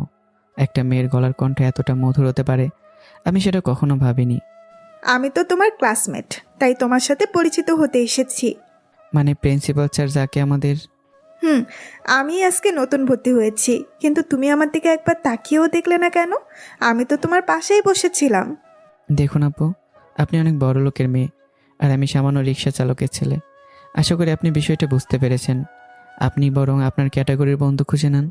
আমি এটা বলে হনহন করে সেখান থেকে হেঁটে চলে এলাম। শিমলাকে একটা কথা বলারও সুযোগ দিলাম না। শিমলা আমার কথার আগামাতে কিছুই বুঝতে পারলো না, তাই সে আর বেশি কিছু না ভেবেই সে গাড়িতে উঠে বাসার দিকে চলে গেল। আমি রাস্তা দিয়ে হেঁটে বাসায় যাচ্ছিলাম, তখনই রকি এসে আমার রাস্তা আটকালো। ওই রাহুল, ভালো করে দেখতো এই ছোট লোকের মধ্যে কি আছে যেটা আমার মধ্যে নেই। রকি, এগুলো তুমি কি বলতেছো? কোথায় তুমি আর কোথায় আমি? তোমার সাথে আমার কোনো তুলনাই হয় না। এটা যখন তুই বুঝিস তাহলে ওই শিমলা কেন বোঝে না? ও কেন তোর পাশে গিয়ে বসলো? আমার সিটও তো ফাঁকা ছিল। এখানে আমার কি করার আছে? আমি তো তাকে বলিনি যে আমার পাশে এসে বসুন। রকি এই ক্ষেতটা ঠিকই বলেছে, ওকে ছেড়ে দে আর চল বাসা যাই। আচ্ছা, তোদের কথা ছেড়ে দিলাম। আরেকটা কথা, তোকে যেন ওই মেয়ের আশেপাশেও না দেখি। আমি শুধু মাথা নাড়িয়ে হ্যাঁ বলে আবারও হাঁটতে শুরু করলাম। মনে মনে ভাবতে লাগি, এখানে আমার কি দোষ? মেয়েটাই তো আগে এসে আমার পাশে বসেছে। তবুও রকি যখন বলেছে মেয়েটার কাছ থেকে দূরে থাকাই ভালো হবে, শুধু শুধু ঝামেলা না জড়ানোই ভালো। এগুলো ভাবতে ভাবতে বাসায় চলে এলাম। বাসায় এসে ফ্রেশ হয়ে আসি। এরপর কিচেনে গিয়ে খাবার খেতে লাগি। খাবার খাওয়ার সময় বাচ্চাটার কথা খুব মনে পড়ে যায়। কতদিন না খেয়ে কাটিয়ে দেয় ওরা। আর বড় লোকের ছেলেমেয়েরা খাবার নিয়ে কত কিছু করে, এটা খাবো না, ওটা খাবো না, ইত্যাদি ইত্যাদি। আমি খাবার শেষ করে রুমের পাশে বেলকনিতে একটা বই নিয়ে বসে পড়লাম, কিন্তু কিছুতেই যেন পড়ায় মন বসাতেই পারছি না। বারবার শুধু শিমলা নামের মেয়েটার চোখের সামনে ভেসে উঠতেছে। বারবার আমার কানে মেয়েটার বলা কথাগুলো আসতেছে। এগুলো কি হচ্ছে আমার সাথে কিছুই বুঝতে পারতেছি না। আমি শুনেছি মানুষ যদি কোনো দিন প্রেমে পড়ে তাহলে নাকি তার সাথে এমন হয়। তাহলে কি? আমি আর বেশি কিছু না ভেবে এসব চিন্তা মাথা থেকে ঝেড়ে ফেলে দিই, কারণ এটা কোনোদিনও সম্ভব না। কোথায় শিমলা আর কোথায় আমি, আকাশ পাতাল তফাৎ। দেখতে দেখতে সন্ধ্যা হয়ে যায়। আকাশও বাসায় চলে আসে। বাসায় এসে আকাশ লক্ষ্য করে আমাকে আজকে একটু অন্যরকম লাগছে, কেমন যেন চেহারা একটু হাসি ফুটে আছে। তাই আকাশ আমাকে জিজ্ঞাসা করে, কিরে, কি করছিস? ও ভাইয়া তুমি? কি আর করবো, একটু বই পড়তেছিলাম। তা আজকে তোকে একটু খুশি খুশি লাগতেছে কেন? কই ভাইয়া, আমি তো এমনি থাকি সব সময়। হয়েছে, আমি জানি। তুই মন দিয়ে বই পড়, আমি আমার রুমে যাচ্ছি। আচ্ছা ভাইয়া। আকাশ আমার রুম থেকে চলে যাওয়ার পরে আমি আমার পুরনো মোবাইল ফোনটা বের করি। এরপর মাকে কল করি। আম্মা, বাপ, আমায় বল। তোমরা সবাই কেমন আছো আম্মা? আমি ভালো আছি, তোর চিন্তা করতে হবে না। তুই কেমন আছিস সেটা বল। আম্মা, আমি এখানে অনেক ভালো আছি। জানো, এখানে আমি একটা ভাইয়ার সাথে থাকি। সে খুবই ভালো মানুষ। নিজের শরীরের যত্ন নিস বাপ। হ্যাঁ আম্মা। কি করতেছো এখন তুমি? রাতের খাবার রান্না করেছিস? আব্বা কোথায়? আব্বার কাছে দাও না একটু কথা বলি। আমার এমন কথায় আম্মা চুপ হয়ে যায়। কারণ আমার আব্বা যে এখন রাতে রিক্সা চালানো শুরু করেছে, শুধুমাত্র আমার কথা চিন্তা করে। কি হলো আম্মা, তুমি চুপ করে আছো কেন? আব্বা কোথায়? তোর আব্বা একটু বাইরে আছে। আচ্ছা আম্মা, আব্বা এলে আমার কথা বললো। এরপর আমি ফোনটা কেটে দিই। বাড়িতে আমার মায়ের সাথে কথা বলে মনটা আরও যেন ভালো হয়ে যায়। এইভাবে আজকের দিনটাও কেটে গেল। প্রতিদিনের মতো আজকে ভোরবেলায় ঘুম থেকে উঠেই সাইকেল নিয়ে বেরিয়ে পড়লাম। আমার সাইকেলের পিছনে এক বোঝায় খবরের কাগজ, যেগুলো রোজ সকালে সময় মতো বিলি করাই আমার কাজ। আজকে কেন জানি খুব সকালেই শিমলার ঘুমটা ভেঙে গেল। কিছুতে আর ঘুম এলো না। সে কোনো দিন এত সকালে ঘুম থেকে উঠেও নি। ফ্রেশ হয়ে এসেই নিজে এক কাপ চা বানিয়ে বেলকনিতে চলে এলো। সকালের মিষ্টি রোদ যে এত সুন্দর, এটা জানলে সে রোজ সকালে বেলকনিতে আসতো। রাস্তার দিকে তাকিয়ে বাইরে পরিবেশ দেখতেছিল শিমলা। তখনই বাইরে লক্ষ্য করলো পেপার বয় এসেছে, কিন্তু দূর থেকে কেমন যেন চেনা চেনা লাগতেছে শিমলার কাছে। যখনই পেপার বয় শিমলাদের বাসার সামনে এলো, তখন শিমলা অনেক অবাক হয়, কারণ পেপার বয়টার কেউ ছিল না, ওটা ছিলাম আমি। আমাকে নিয়ে শিমলার কৌতূহলটা যেন আরও বেড়ে যায়। সে অপলক দৃষ্টিতে বেলকনিতে বসে আমার কাজ দেখতে লাগলো। একটা পেপার মুড়িয়ে বাসার বাইরে থেকে ছড়ে মারলাম ভেতরে। এরপর আমি সাইকেল চালিয়ে অন্য বাসায় যাওয়ার জন্য চলে গেলাম। যতক্ষণ পর্যন্ত আমাকে দেখা যাচ্ছিল, ততক্ষণ পর্যন্ত শিমলা আমাকে দেখতেই থাকে। এক পর্যায়ে হারিয়ে যায়, আর শিমলাও তার রুমে চলে যায়। রোজকার মতো আজকে সকালও খাবার রেডি করে খেয়ে নিই। এরপর কলেজের উদ্দেশ্যে রওনা দিই। রাস্তায় দিয়ে হাঁটতে হাঁটতে ভার্সিটির সামনে চলে যাই। ক্যাম্পাসের ভিতরে ঢুকেই আজকেও রাফিকে খুঁজে পাই না। হয়তো আজও আসবে না রাফি। বেশ কয়েকটা দিন হলো ভার্সিটিতে ভর্তি হয়েছি, কিন্তু এখনও ভার্সিটির ক্যাম্পাসটা ভালো করে ঘুরেই দেখা হয়নি। তাই আমি আজকে ঠিক করেছি এখন পুরো ক্যাম্পাসটা ঘুরে দেখব। যেইভাবে সেই কাজ। আমি হাঁটতেছি আর ক্যাম্পাসের সব জায়গায় চোখ দিয়ে দেখতেছি। খেয়াল করি ক্যাম্পাসের প্রত্যেকটা জায়গায় ছাত্রছাত্রী বসে আড্ডা দিচ্ছে, আর এর ভিতর থেকে কয়েকজন আমার দিকে অন্যভাবে তাকাচ্ছে। এই কয়েকটা দিন আমাকে মোটামুটি সবাই চিনে গেছে। খ্যাত নামটা উচ্চারণ হলেই সবাই বুঝে যায় যে ওটা আমি। কয়েকজন ছাড়া সবাই আমাকে নিয়ে অনেক হাসি ঠাট্টা করে। এই কয়েকদিনে এগুলো আমার অভ্যাস হয়ে গেছে। এখন আগের মতো আর কষ্ট লাগে না। এগুলো ভাবতেছিলাম আর হাঁটতেছিলাম, তখনই ঘটল এক বিপত্তিকর ঘটনা। আমি অন্যদিকে তাকিয়ে হাঁটতেছিলাম, আর তখনই একটা মেয়ের গায়ের উপর গিয়ে ধাক্কা খাই। মেয়েটা আর আমি দুজনে মাটিতে পড়ে যাই।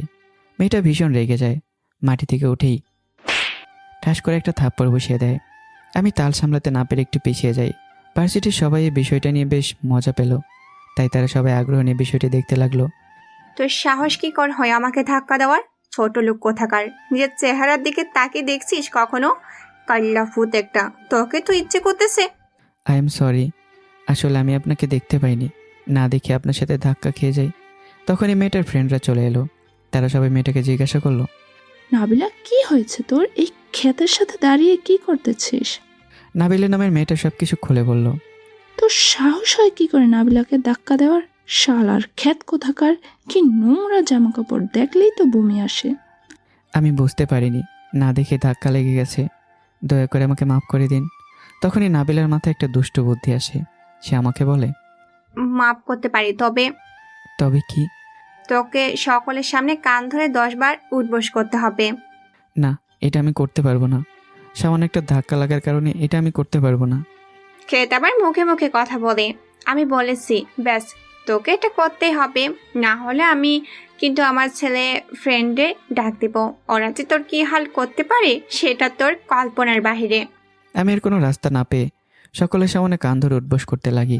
ভার্সিটির সবাই জোরে জোরে কাউন্ট করতেছে, যেন এটা কোনো সার্কাস হচ্ছে। আমি আমার চোখের পানি আটকে রাখতে পারিনি। চোখ থেকে টপ টপ করে পানি গড়িয়ে পড়ে। তবুও কারো মায়া হয় না আমার জন্য। এভাবে 5 বার করার পরে কোত্থেকে যেন সেই দিনের সেই মেয়েটা মানে শিমলা আমার সামনে চলে আসে। শিমলা আমাকে থামিয়ে দেয়। সে সরাসরি নাবিলাকে জিজ্ঞাসা করে, কি হচ্ছে এখানে? আর তুমি ওকে এভাবে কান ধরতে বলেছো কেন? এই ক্ষেত আমাকে ইচ্ছে করে ধাক্কা দিয়েছে, তাই ওকে শাস্তি দিচ্ছি। ও আচ্ছা, এই ব্যাপার। মনে করে তুমি হঠাৎ কালকে আমার সাথে ধাক্কা খেলে, এরপর আমি বললাম যে তুমি আমাকে ইচ্ছে করে ধাক্কা দিছো, তখন যদি আমি তোমাকে কান ধরতে বলি, তুমি কি ধরবে? নাবিলা মেয়েটা চুপ হয়ে যায়। তখনই পাশ থেকে একজন বলে ওঠে, কোথায় নাবিলা আর কোথায় এই ক্ষেত? তাহলে আমি যদি বলি, কোথায় আমি আর কোথায় নাবিলা? আমার বাবা শহরের সব থেকে বড় বিজনেসম্যান, আমার সাথে তো নাবিলা কোনো দিক দিয়েই যায় না, তার মানে নাবিলা কান ধরবে? এরপর সবাই চুপ হয়ে যায়। পুরো কলেজ এতক্ষণ ধরে শিমলার কথা শুনছিল। সকলের মনে এবার একটু মায়া হলো আমার জন্য। কারো কাছে কোনো উত্তর নেই প্রশ্নের। শিমলা এখানে দাঁড়িয়ে না থেকে আমার হাত ধরে ক্যাম্পাসের একদম একটা ফাঁকা জায়গায় নিয়ে এলো। আমি এখনও কান্না করেই চলেছি। শিমলা ব্যাপারটা বুঝতে পেরে টিস্যু দিয়ে আমার চোখের পানি মুছে দিল। তখন আমি অপলকভাবে শিমলার দিকে তাকিয়েছিলাম। মেয়েটা আসলে অনেক সুন্দর আর ভালো, তা না হলে কেউ এরকম করে? তুমি তো আসলেই একটা বোকা। হঠাৎ শিমলার মুখে এমন কথা শুনে আমি একটু লজ্জা পাই আর জিজ্ঞাসানো দৃষ্টিতে তাকিয়ে থাকি তার দিকে। শিমলা যেন চোখে চোখেই আমার প্রশ্নটা বুঝে গেল। সে হেসে জবাব দিল, বোকা না হলে কেউ এরকম সকলের সামনে কান ধরে? সামান্য একটা মেয়ের কথাই কেউ কান ধরে? বোকা কোথাকার। আমি খুবই একটা সামান্য পরিবারের ছেলে। আমার কি ক্ষমতা আছে যে আমি মেয়েটার কথার প্রতিবাদ করব? ক্ষমতা থাকার দরকার হয় না, একটু শক্ত হলেই হয়। তবে এখন আর সমস্যা হবে না। কেন সমস্যা হবে না কেন? এখন তোমার কাছে আমি চলে এসেছি, এইবার আর কেউ তোমাকে কথায় কথায় অপমান করতে পারবে না। আমি সবাইকে আটকে দিব। কেন আপনি এমনটা করবেন? কারণ তুমি আমার ফ্রেন্ড, তাই। শিমলার মুখে ফ্রেন্ড কথাটা শুনে আমার মনে একটা শান্তির জোয়ার বয়ে যায়। কেন এমনটা হয় সেটা আগে জানা ছিল না। এখন কি এখানে এইভাবে বসে থাকবে নাকি ক্লাসেও যাবে? ক্লাসের সময় হয়ে গেছে। চলুন। এরপর শিমলার আমি একসাথে ক্লাসে প্রবেশ করি। পুরো ক্লাসের সবাই আমার দিকে হা হয়ে তাকিয়ে আছে, যেন তারা ভূত দেখতে পায়। তাকিয়ে থাকারই কথা, কারণ তাদের ক্লাসে সব থেকে সুন্দর মেয়েকে না একটা কালো গরিব ছোট লোক ছেলের সাথে বন্ধুত্ব করেছে, আবার একসাথে ক্লাসে এসে এক বেঞ্চে বসেছে। সবাই অবাক হলেও একজন ভীষণ রেগে আছে। সে আর কেউ না, রকি। কারণ রকি মনে মনে শিমলাকে পছন্দ করে, আর সে এটা মেনে নিতে পারতেছে না যে তার পছন্দের মানুষ খ্যাত একটা ছেলের সাথে বসে আছে, আবার কথা বলতেছে। আমি আর শিমলা দুজনে পেছনে বসে কথা বলতেছিলাম। তখনই ক্লাসে স্যার প্রবেশ করলো। সবাই চুপ হয়ে গেল এবং ক্লাসে মনোযোগ দিল। এইভাবে দেখতে দেখতে দুপুর হয়ে গেল। সবাই ক্লাস থেকে বের হলো। আমি আর শিমলাও সকলের মতো বাইরে বের হলাম। এদিকে রকি শিমলা আর আমাকে একসাথে দেখে রাগে জ্বলে পড়ে যাচ্ছিল। যেহেতু আমার সাথে শিমলা আছে, তাই সে কিছু বলতে পারতেছিল না। রকি সুযোগের অপেক্ষায় রইল। শ্রাবণ, চলো ক্যান্টিনে যাই, অনেক ক্ষুধা লাগছে। আমি সাথে সাথে শিমলাকে না বলে দিলাম, কারণ একটাই, টাকা। আমি ভার্সিটি এসে কোনোদিন দুপুরে খাবার খাই না। এমনিতে অনেক সমস্যার মধ্যে সকাল বিকাল 2 বেলা খাবার খাই, তার উপরে আবার এই ক্যান্টিনে দামি খাবার, কোনো প্রশ্নই আসে না। আমার ক্ষুধা লাগেনি, আপনি গিয়ে খেয়ে আসুন। আমার এই কথার পেছনে যে ব্যাপক কষ্ট আর লজ্জা রয়েছে সেটা শিমলার বুঝতে বাকি নেই। তাই শিমলা আমাকে বলল, আরে চলো, আজকে আমি তোমাকে ট্রিট দিব। ট্রিট? কিন্তু কেন? কারণ তোমার আর আমার ফ্রেন্ডশিপ হয়েছে না, এই কারণে আমি তোমাকে আজকে আমার পক্ষ থেকে ট্রিট দিব। আমি তবুও মানতে চাই না, কিন্তু শিমলা অনেক জোর করে আমাকে রাজি করিয়ে ভার্সিটির ক্যান্টিনে নিয়ে আসে। আমাকে শিমলাকে একসাথে দেখে সবাই আমাদের দিকে তাকায়, কিন্তু কেউ কোনো বাজে কথা বলে না, শুধুমাত্র শিমলার ভয়ে। শিমলা মেয়েটা আজকে সকালে যে কাণ্ড ঘটিয়েছে তাতে আমাকে আর কেউ কোনো কিছু বলার সাহস পাচ্ছে না। এখানে আমার সাথে যদি শিমলা না থাকতো তাহলে সবাই নিশ্চয়ই আমাকে উল্টাপাল্টা বলে ভাগিয়ে দিত। আমি বিষয়টি বুঝতে পেরে শিমলাকে মনে মনে একটা ধন্যবাদ জানাই। এরপর খাবার শেষ করে শিমলা আর আমি ক্যাম্পাসের একটা জায়গায় গিয়ে বসে পড়ি। শ্রাবণ, তোমাকে একটা কথা বলবো। বলেন। তোমার ফ্যামিলিতে কে কে আছে? ফ্যামিলির কথা শুনেই আমার মনটা খারাপ হয়ে যায়, কিন্তু আমি নিজেকে স্বাভাবিক করে উত্তর দেই, আমি, বাবা আর মা। আর কেউ নেই? আরও অনেকে আছে, তবে তারা আমাদের সাথে কেউ যোগাযোগ করে না, কারণ আমরা তাদের ক্যাটাগরির না। আমার বাবা একজন রিক্সা চালক আর মা বাসার কাজ করে। শিমলা খেয়াল করে আমার মনটা খারাপ হয়ে গেছে। আমি কি না জেনেই তোমাকে কষ্ট দিয়ে ফেললাম? না, একদমই না, যেটা সত্যি সেটাই তো বললাম আমি। আমার কথা বাদ দেন, আপনার পরিবারে কে কে আছে? আমি আর আব্বু। আপনার মা নেই? না, আমি যখন খুব ছোট ছিলাম তখন আম্মু আমাকে রেখে। সরি। It's okay. আচ্ছা, তোমার মোবাইলটা দাও তো। কেন? আরে দাও না। এরপর আমি আমার পুরনো মোবাইল বের করে শিমলার কাছে দিলাম। শিমলা মোবাইলটা দেখে কিছু সময় তাকিয়ে রইল, এরপর বলল, আচ্ছা, কালকে কি বার? কালকে তো শুক্রবার, মানে ভার্সিটি অফ থাকবে। কালকে সকাল 10টার পরে আমার সাথে দেখা করতে পারবে? আমি কিছু সময় ভেবে নিলাম। কালকে পেপার দেওয়া শেষ হতে 9টা বেজে যাবে। এরপর খাবার খেয়ে শিমলার সাথে দেখা করা সম্ভব হবে। পারবো, কিন্তু কেন? একটা কাজ আছে, কালকেই বলবো। তুমি তোমার বাসার ঠিকানা দাও, আমি নিজেই কালকে তোমার বাসার সামনে দেখা করতে আসবো। এরপর আমি শিমলাকে আমার বাসার ঠিকানা দিলাম। শ্রাবণ, আজকে আর ক্লাস করতে ইচ্ছে করতেছে না, চলো বাসায় যাই। কিন্তু কোনো কিন্তু না, চলো। এরপর আমার হাত ধরে নিয়ে রাস্তায় বের হয় শিমলা এবং আমার সাথে হাঁটতে থাকে। তখনই শিমলার ড্রাইভার এসে বলল, ম্যাম গাড়িতে আসুন, শুধু শুধু কষ্ট করে হাঁটতেছেন কেন? 20 মিনিট পরে রোড থেকে আমাকে পিক করে নিও, ঠিক আছে? জি ম্যাম। এরপর ড্রাইভার চলে যাওয়ার পরেই আমি জিজ্ঞাসা করলাম, এ কি, আপনি ড্রাইভারকে চলে যেতে বললেন কেন? আর আপনার বাসা তো ওই দিকে, তাহলে আপনি আমার সাথে যাচ্ছেন কেন? আস্তে আস্তে এতগুলো প্রশ্ন একসাথে করলে কোনটা রেখে কোনটার উত্তর দিব? আমার আজকে তোমার সাথে হাঁটতে খুব ইচ্ছে হচ্ছে, তাই আজকে তোমার সাথে তোমার বাসা পর্যন্ত যাব। মানে? কুল, ভয় পাওয়ার কিছু নেই, আমি তোমার বাসা পর্যন্তই যাব, ভিতরে যাব না। আমি কিন্তু এইভাবে বলতে চাইনি। আমি জানি, মজা করলাম তোমার সাথে। এইভাবে সারাটা রাস্তা শিমলা আমার সাথে বকবক করতে করতে এলো। আমার কাছে বিষয়টি বেশ ভালো লাগলো। মনে মনে বললাম, মেয়েটা অনেক অনেক পাগল, তা না হলে এমন বকবক কেউ করতে পারে? আমি বাসার সামনে এসে শিমলাকে বিদায় জানিয়ে বাসার ভেতরে চলে গেলাম। আর শিমলা তার গাড়িতে উঠে বাসার উদ্দেশ্যে চলে গেল। এর মাঝে রকি এসেছিল আমাকে ধমক দিতে, কিন্তু এসে দেখি শিমলা রকি অনেক রাগ নিয়ে এখান থেকে চলে যায়। আমি বাসায় এসে ফ্রেশ হয়ে নেই। এরপর একা একাই হাসতে থাকি। আজকে আমি অনেক খুশি, কারণ আমি আমার পছন্দের মানুষের সাথে অনেকটা সময় একা একা কাটিয়েছি, যেটা আমি কল্পনাই করতে পারতেছি না। আমি নিজেকে প্রশ্ন করি, আচ্ছা শিমলা কি আমাকে সত্যিই ফ্রেন্ড বানিয়েছে, নাকি শিমলা বাকি সকলের মতো আমার সাথে কোনো মজা করতেছে, নাকি আমি অসহায় বলে ও আমাকে সাহায্য করতেছে মাত্র? আমি কিছুই ভেবে পাই না। তবে এতটুকু বুঝতে পারি যে এই অল্প কয়েকদিনেই শিমলা আমার জীবনে অনেকটা জায়গা দখল করে নিয়েছে। এগুলো ভাবতে ভাবতে বিকেল হয়ে যায়। তখনই আমার একটা কাজের কথা খুব মনে পড়ল।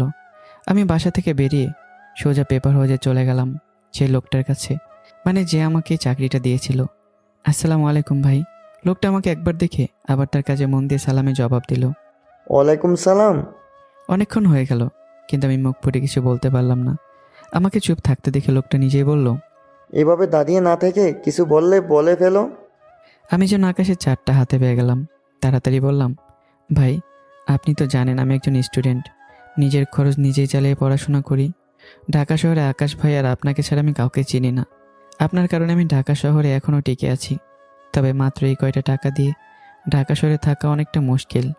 তাই যদি আপনি কোনো একটা ব্যবস্থা করে দিতে পারেন, আমি আমার টাকা বাড়াতে বলছি না, আপনার তো অনেক পরিচয়, যদি আপনি আমাকে একটা কাজ জোগাড় করে দিতেন। আমার কথাগুলো মন দিয়ে শুনল লোকটা। সে আকাশের কাছ থেকে আমার সম্পর্কে সব কিছু শুনেছে, আর এই কয়দিন নিজের চোখেই দেখেছে আমি কাজে একদমই ফাঁকি দিই না অন্যদের মতো। তাই সে আমার কথা চিন্তা করে একটা জায়গায় ফোন করে। তুমি একটু বাইরে গিয়ে অপেক্ষা করো, আমি একটা জায়গায় ফোন দিয়ে কথা বলে দেখি। আচ্ছা ভাই। এরপর আমি রুমের বাইরে এসে অপেক্ষা করতে লাগলাম। মনে মনে আল্লাহকে ডাকতে লাগলাম যাতে করে একটা কাজের জোগাড় হয়ে যায়। প্রায় 10 মিনিট পরে আমার ডাক এলো ভেতর থেকে। আমি এক মুহূর্ত দেরি না করে ভেতরে প্রবেশ করলাম। ভাই কোনো ব্যবস্থা হলো কি? তোমার কাজের ব্যবস্থা করে দিয়ে আমার লাভ কি? লোকটার কাছ থেকে এমন কথা আমি আশাই করিনি। মন খারাপ করে বললাম, আচ্ছা ভাইয়া ঠিক আছে। আমি রুম থেকে বাইরে আসতে যাব, তখনই লোকটা বলে উঠল, শনিবার থেকে রোজ সন্ধ্যা 6টা থেকে রাত 10টা অবধি একটা শোরুমে সেলার হিসেবে কাজ করতে হবে। আমি লোকটার মুখে এমন কথা শুনে মুহূর্তেই খুশি হয়ে যাই। মোটেও আশা করতে পারিনি যে এত সহজে আরও একটা কাজ পেয়ে যাব। ভাই আপনাকে যে কি বলে ধন্যবাদ দেব। এরপর লোকটা তার চেয়ার থেকে উঠে একটা বাক্স আমার হাতে ধরিয়ে দিল, সাথে একটা শোরুমের ঠিকানা যেখানে তাকে কাজে সাহায্য করতে হবে। ভাই এই বক্সের মধ্যে কি আছে? ওই দোকানের সব সেলসম্যান একই শার্ট প্যান্ট পরে কাজে আসে, আর এটার মধ্যে সেই শার্ট প্যান্ট আছে, সেটা তোমাকে পরতে হবে। জি ভাই বুঝতে পেরেছি, আজকে তাহলে আমি আসি। আর বেতন কিন্তু বেশি না, ওখানেও তোমাকে মাসে 5,000 করে দিবে। আচ্ছা ভাইয়া। এরপর আমি হাসি মুখে পেপার হাউস থেকে বেরিয়ে আসি। বাক্সটা নিয়ে সোজা বাসার দিকে হাঁটা শুরু করি। আমি যে আজকে কত খুশি সেটা কেউ যদি না দেখে তাই বুঝবে না। আমি খুশি মনে বাসায় চলে আসি। বাসায় আসতে আসতে সন্ধ্যা হয়ে যায়। বাসায় এসে কলিং বেল বাজাতেই আকাশ এসে দরজা খুলে দেয়। এই অসময়ে তুই কোথা থেকে এলি?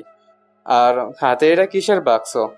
আমি কিছু না বলেই আকাশকে শুধু জড়িয়ে ধরি। হে পাগল, কি হয়েছে? এরকম করতেছিস কেন? ভাইয়া, আমি আরেকটা কাজ পেয়ে গেছি। কাজ? কি কাজ? এরপর আমি আকাশকে সবটা খুলে বলি।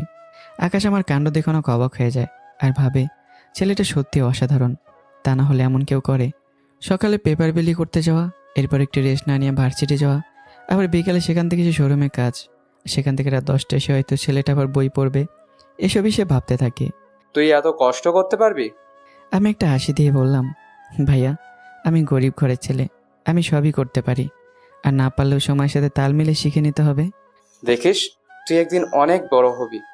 ভাইয়া, অনেক বড় হতে চাই না, শুধু এই সমাজে একটু সাধারণ মানুষ হিসেবে বাঁচতে চাই, যাতে মানুষ আমাদেরকে আর ছোট লোক বলে অপমান করতে না পারে। হবে হবে, সবই হবে। একদিন তোর এ ভাইয়ের কথা মিলিয়ে নিস। এরপর আকাশ আর আমি দুজনে যে যার রুমে চলে যাই। আমি আমার রুমে গিয়ে বই পড়তে লাগলাম, কিন্তু আজকেও পড়তে বসে আমার চোখের সামনে শুধু শিমলা ভাসতে লাগলো। অনেক কষ্টে ভিতর থেকে বেরিয়ে এসে আবারও পড়ায় মনোযোগ দিলাম। পরদিন সকাল সকাল ঘুম ভেঙে যায়। বিছানা থেকে উঠে ফ্রেশ হয়ে পেপার হজে চলে গেলাম। সেখান থেকে পেপার নিয়ে বেরিয়ে পড়লাম। শিমলা আজকে ইচ্ছে করে তাড়াতাড়ি ঘুম থেকে উঠেছে। কারণটা হচ্ছে আমি, শিমলা জানে সকালবেলা আমি নিশ্চয়ই তাদের এখানে আসবো আর খবরের কাগজ দিয়ে যাব। তাই শিমলা কালকের মতো 1 কাপ চা নিয়ে বেলকনিতে অপেক্ষা করতে লাগলো। বেশ কিছুক্ষণ পরে সেই মুহূর্ত চলে এলো। আমি শিমলাদের বাসার সামনে এসেই খবরের কাগজ দিয়ে সাইকেল নিয়ে আবার চলে আসলাম। শিমলার কেন জানি আমার সব কাজ ভালো লাগে, তাই সে সকালবেলা বেলকনিতে বসে চোরের মতো আমাকে দেখতেছিল। মাঝে মাঝে এগুলো ভেবে শিমলার অনেক হাসি পায়, তবে বিষয়টা তার বেশ ভালো লাগে। আজকে একটু তাড়াতাড়ি খবরের কাগজ দেওয়া শেষ করেছি, কারণ শিমলা যে আমাকে সকাল 10টার মধ্যে দেখা করতে বলেছে, সকালের খাবার না খেয়েই আমি আমার সবচেয়ে ভালো প্যান্ট শার্ট পরে রাস্তায় দাঁড়িয়ে অপেক্ষা করতে লাগি শিমলার জন্য। কিছুক্ষণ পরে শিমলার গাড়ি চলে এলো আমার সামনে। ভেতর থেকে শিমলা গাড়ির দরজা খুলে দিল। শ্রাবণ, ভেতরে এসো।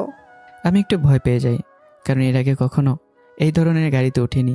যদি ভিতরে গিয়ে কোনো কিছু উল্টাপাল্টা করে দেই, তাই ভয়ে উঠতে যাচ্ছিলাম না।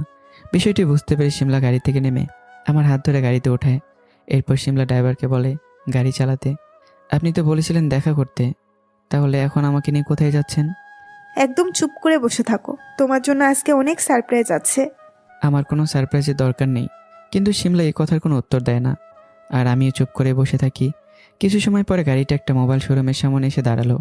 আমি আর শিমলা দুজনে গাড়ি থেকে বের হলাম। আমাকে এখানে নিয়ে এলেন কেন? চুপ, একদম চুপ, আমার সাথে এসো। এরপর আমি শিমলার পিছু পিছু যেতে লাগলাম। দোকানের স্টাফগুলো আমার দিকে একটু অন্যভাবে তাকাচ্ছিল। আমি সেগুলো লক্ষ্য না করে শিমলার পাশে গিয়ে দাঁড়িয়ে রইলাম। এরপর শিমলা একের পর এক ফোন দেখতে লাগলো। কোনোটাই পছন্দ হচ্ছিল না তার। অবশেষে একটা ফোন চয়েস করে আমাকে দেখিয়ে জিজ্ঞাসা করলো, এটা কেমন? আমি ভাবি শিমলা হয়তো ওর জন্য ফোন কিনতেছে, তাই বললাম ভালো। কিন্তু বিপত্তি তো তখন ঘটলো যখন শিমলা টাকা দিল, কারণ ফোনটার দাম 1 লক্ষ টাকারও বেশি ছিল। আমার তো মাথা নষ্ট হওয়ার পালা, কারণ আমি যে মোবাইল ব্যবহার করি এর দাম মাত্র 900 টাকা, আর এই মোবাইলের দাম 1 লাখেরও বেশি।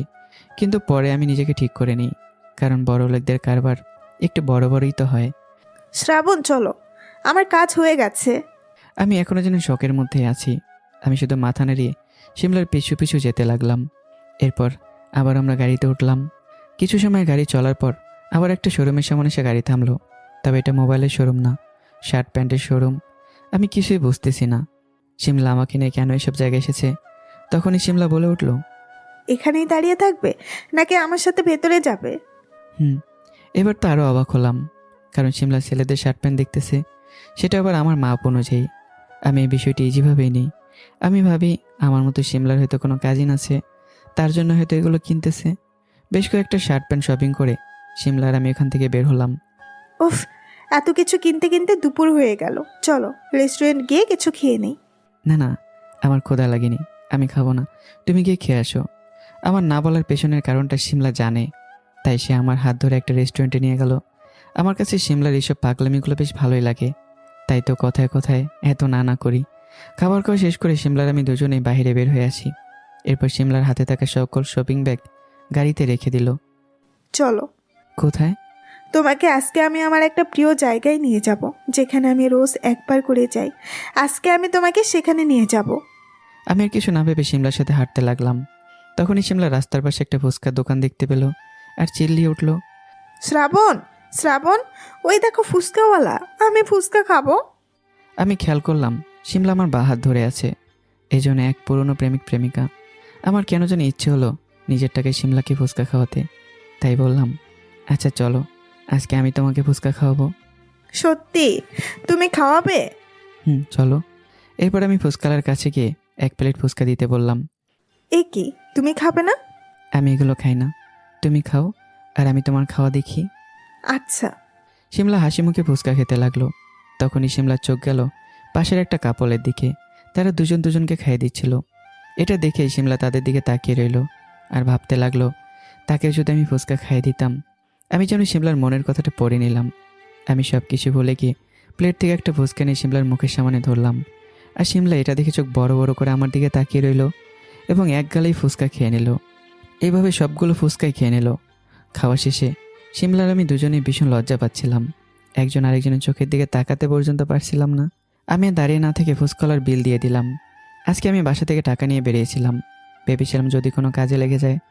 অবশেষে কাজে লেগেই গেল। আমি আর শিমলা আবারও হাঁটতে লাগলাম রাস্তার পাশ দিয়ে।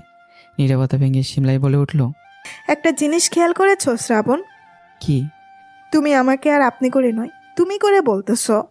শিমলার কথায় অনেক লজ্জা পেলাম। আমি সাথে সাথে বললাম, সরি, ভুলে বলে ফেলেছি। আমিও চাই এই ভুলটা তুমি বারবার করো। আমি শিমলার কথার মানে বুঝে গেলাম, তাই আর কোনো কথা বললাম না। প্রায় 10 মিনিট হাঁটার পর আমি আর শিমলা একটা নদীর পাড়ে চলে এলাম। এই জন্য এক অপরূপ দৃশ্য। নদীর পাড়ের একটা বেঞ্চে গিয়ে বসলাম। নদীতে ছোটোখাটো অনেক নৌকা আছে। এই ব্যস্ত শহরে যে এমন একটা জায়গা আছে, এটা আমার জানা ছিল না। আমি অবাক হয়ে দূরের বিল্ডিংগুলো দেখতে লাগি। সত্যি জায়গাটা অনেক সুন্দর। কেমন লাগলো আমার পছন্দের জায়গা? অনেক সুন্দর।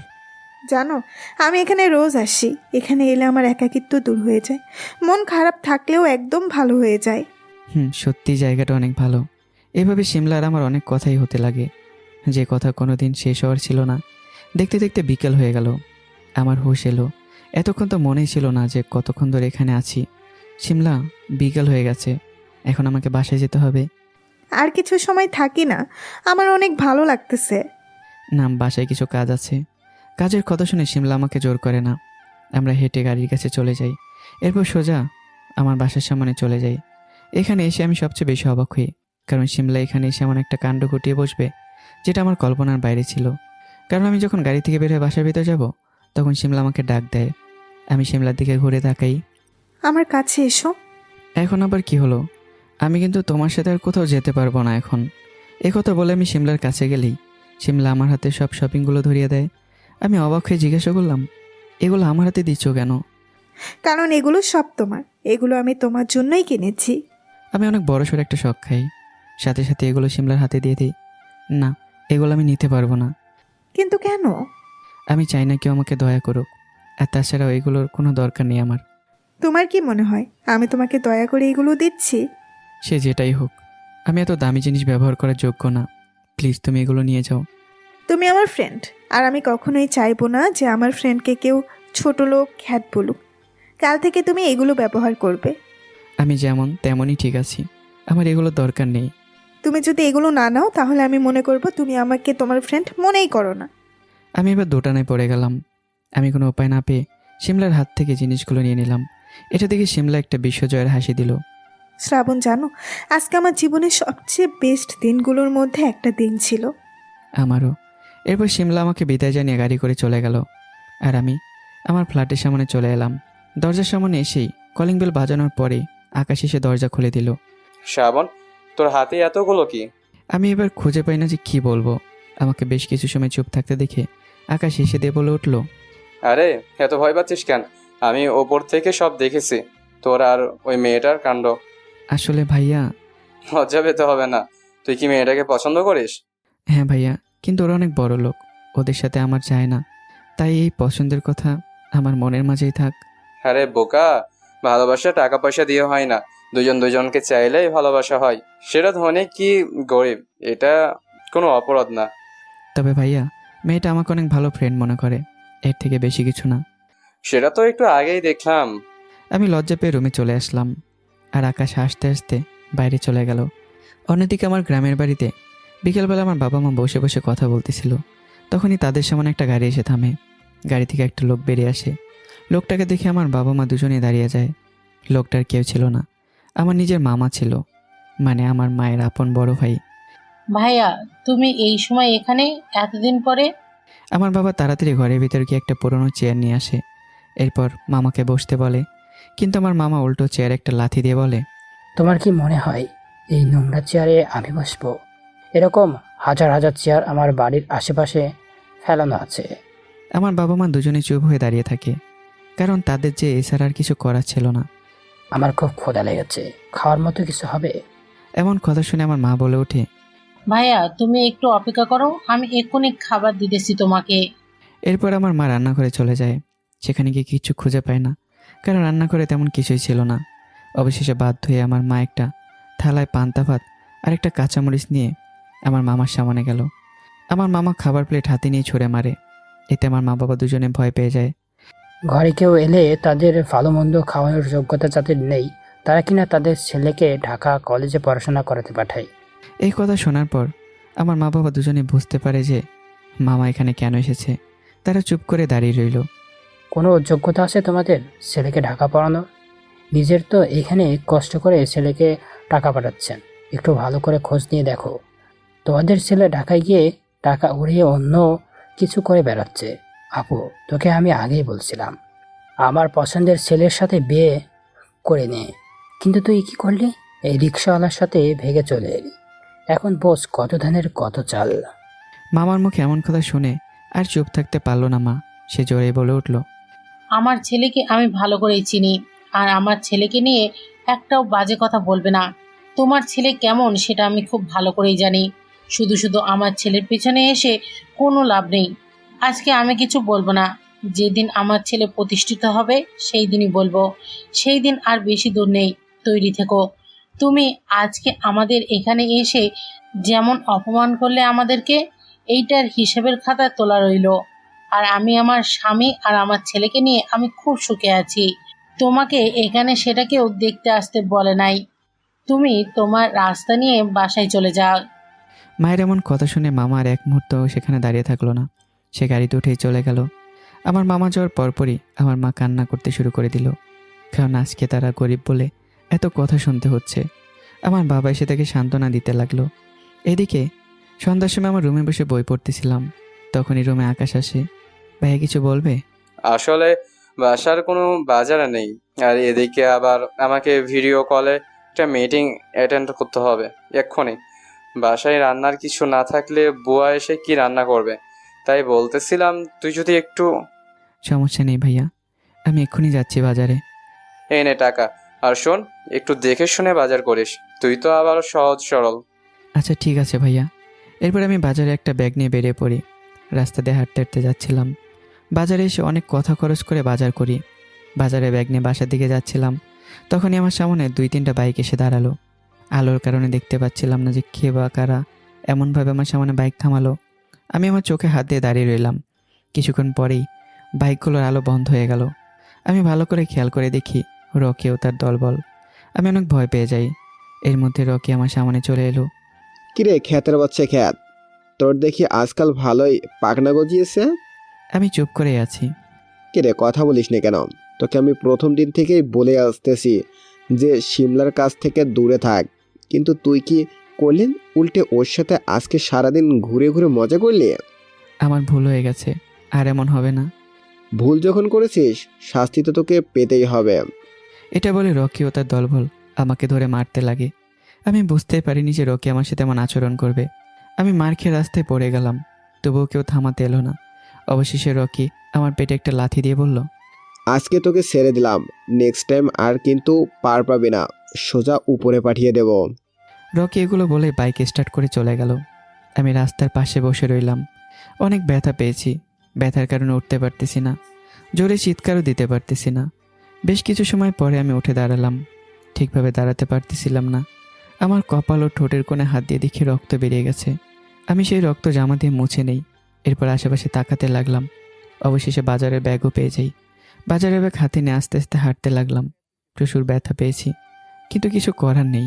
আমাকে তো বাসায় যেতেই হবে, কেউ তো আর সাহায্য করবে না। বাসার সামনে অনেক কষ্ট করে গিয়ে কলিং বেল বাজালাম। আকাশ এসে দরজা খুলে দিল। আকাশ আমার এই অবস্থা দেখে অনেক ভয় পেয়ে যায়।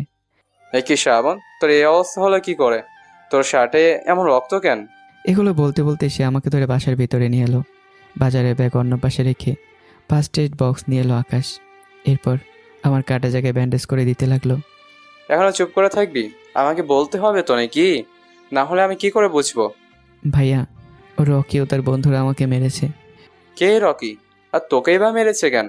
এরপর আমি সবটা খুলে বললাম। শিমলার কারণে আমাকে মারা হয়েছে এটাও বললাম। আকাশ সবটা শুনে চুপ করে রইল। শোন ভাই, তুই এ শহরে পড়ালেখা করতে এসেছিস, তোরে এখন এসব ব্যাপারে না জড়ালেই ভালো। দেখ, তোর যদি কিছু হয়ে যায় তাহলে তোর বাবা মায়ের কি হবে?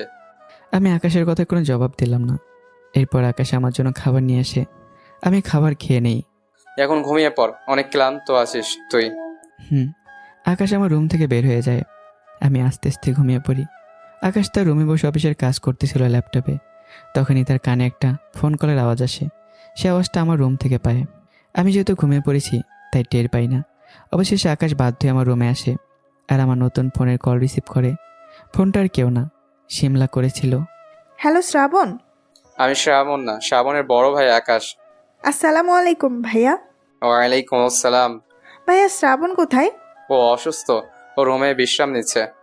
কেন ভাইয়া? ও তো বিকেলে ঠিকই ছিল, হঠাৎ করে ওর কি হলো?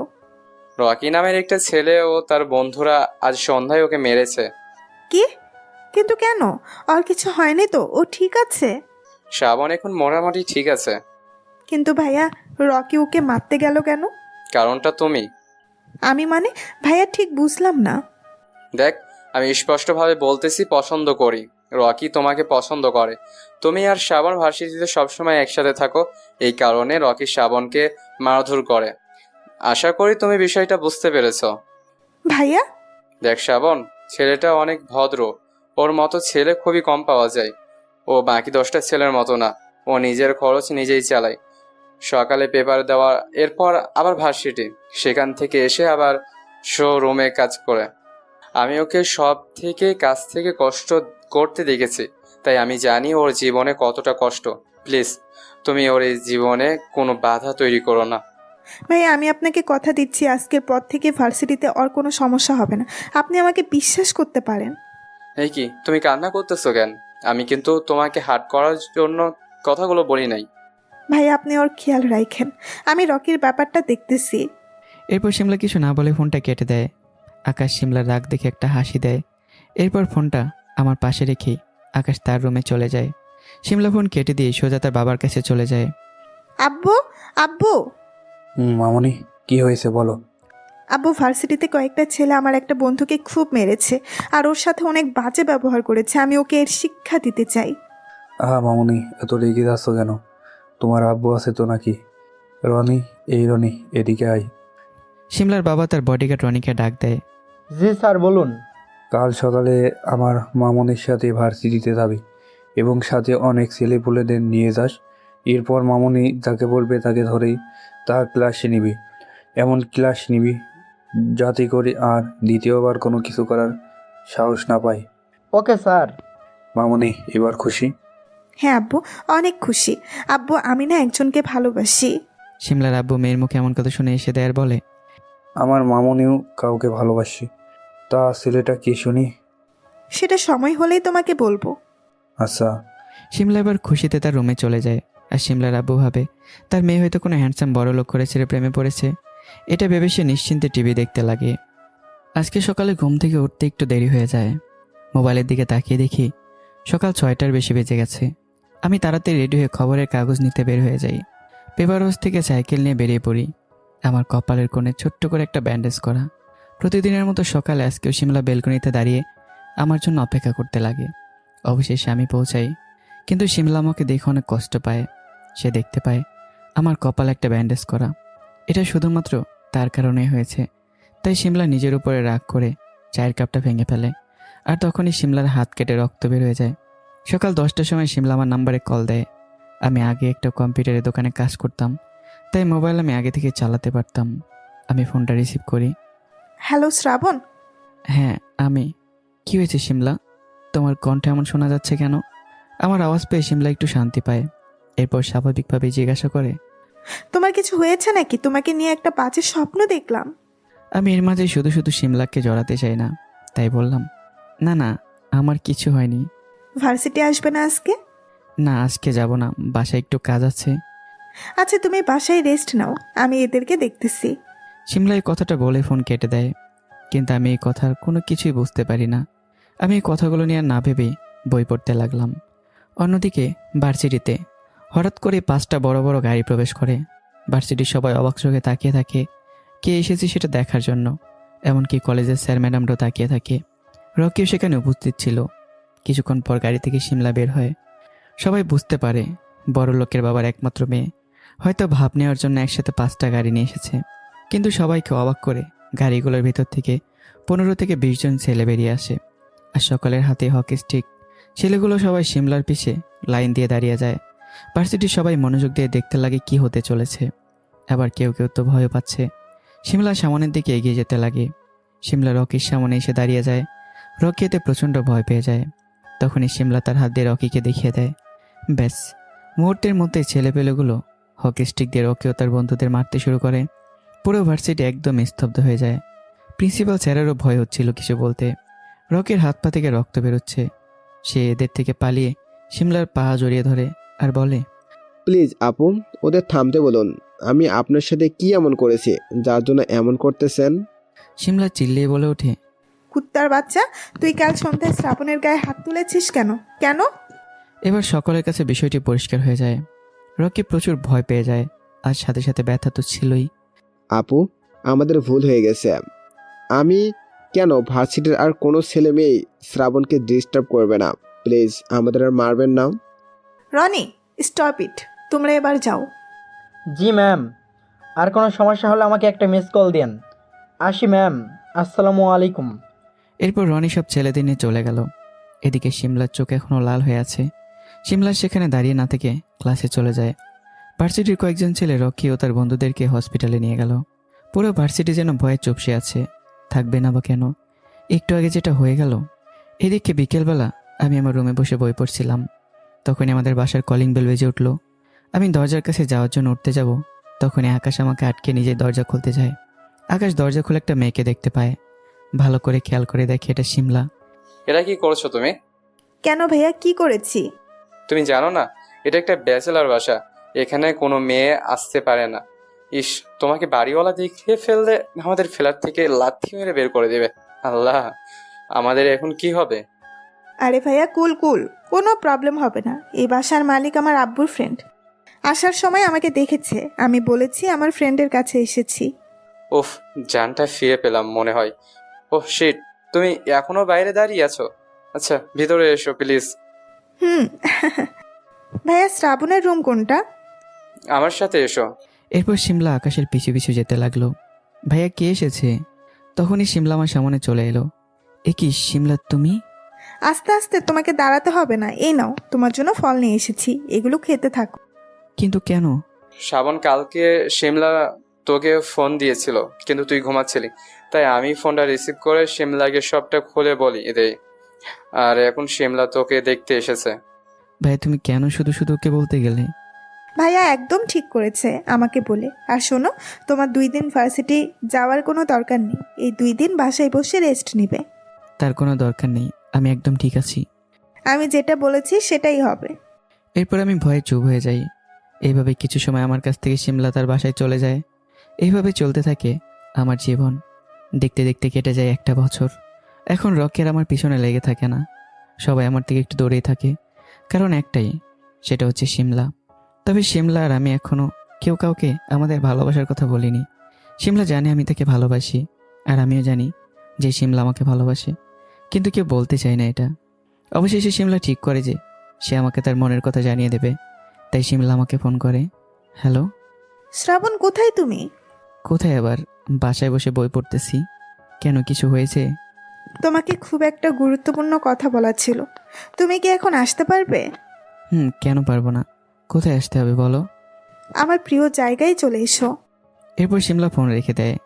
আর আমি জানি এখন আমাকে নদীর পাড়ে যেতে হবে, কারণ ওটাই শিমলার পছন্দের জায়গা।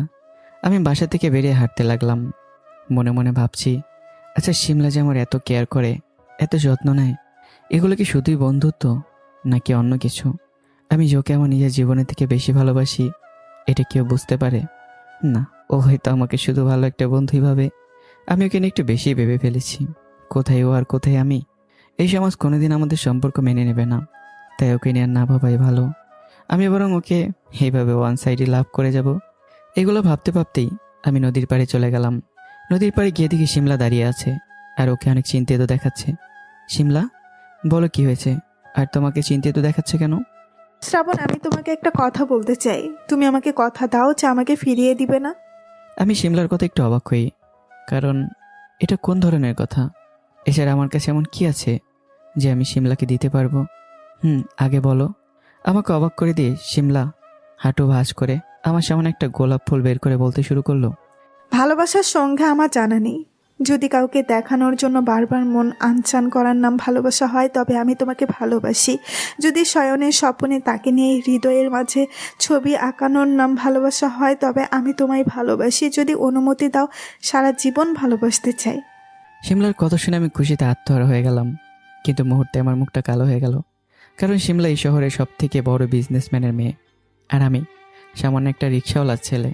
তাই আমি কোনো কথা বললাম না, চুপ করে দাঁড়িয়ে রইলাম। শিমলা আমাকে এমনভাবে তাকিয়ে থাকতে দেখে দাঁড়িয়ে গেল আর বলল, কি হলো? কথা বলতেছো না কেন? দেখো শিমলা, তুমি একটা জিনিস ঠান্ডা মাথায় ভেবে দেখো। আমার বাবা একজন রিক্সা চালক, দিন আনি দিন খাই, আর তোমার বাবা একজন বড় বিজনেসম্যান। এবার তুমি বলো, আমাদের এই সম্পর্কটা কি গড়ে তোলা সম্ভব? আমি আর তুমি যে ভালো একটা বন্ধু, এটাই আমার কাছে অনেক কিছু।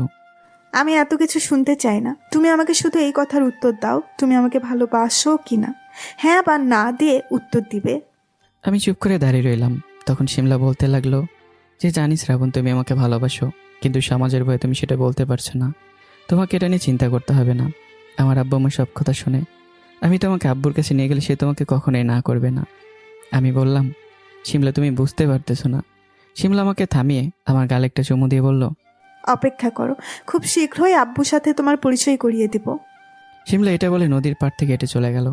আর আমি এক দৃষ্টিতে শিমলা যাওয়ার দিকে তাকিয়ে রইলাম। যতক্ষণ পর্যন্ত দুচোখ দিয়ে দেখা যায় ততক্ষণ পর্যন্ত তাকিয়ে রইলাম। এক পর্যায়ে একটা হাসি দিয়ে মনে মনে বললাম, মেয়েটা আসলে একটা পাগল। এইভাবে এক সপ্তাহ পার হয়ে যায়। শিমলা আমাকে তার বাসায় যেতে বলে। শিমলার আব্বু নাকি আমাকে দেখতে চেয়েছেন। এটা শুনে আমি মনে মনে অনেক খুশি হই। আমি সকাল থেকে ব্যস্ত হয়ে পড়ি, কী পোশাক পরে শিমলাদের বাসায় যাব, কেমন করে গেলে ভালো হবে, কি করলে শিমলার বাবা ইমপ্রেস হবে, ইত্যাদি ইত্যাদি। অবশেষে সেই মুহূর্ত চলে এলো। বিকেলবেলা আমি শিমলার দেওয়া প্যান্ট শার্ট পরে শিমলার দেওয়া ঠিকানায় চলে গেলাম। কিন্তু আমি বাসার সামনে এসে অনেক অবাক হই, কারণ শিমলাদের বাসাটা অনেক বড় আর খুবই সুন্দর। তার থেকে বড় কথা হচ্ছে, বাসাটা আমি আগে থেকেই চিনতাম, কারণ আমি এখানে রোজ সকালে খবরের কাগজ দিতে আসি। এগুলো আর না ভেবে আমি বাসার গেট দিয়ে ভেতরে প্রবেশ করলাম। এর আগে আমি কখনো বাসার ভেতরে যাইনি। বাসার ভেতরটা যেন আরও সুন্দর। অবশেষে কলিং বেল বাজালাম। শিমলা এসে দরজা খুলে দিল। শিমলা যেন আমার জন্য অপেক্ষা করতেছিল।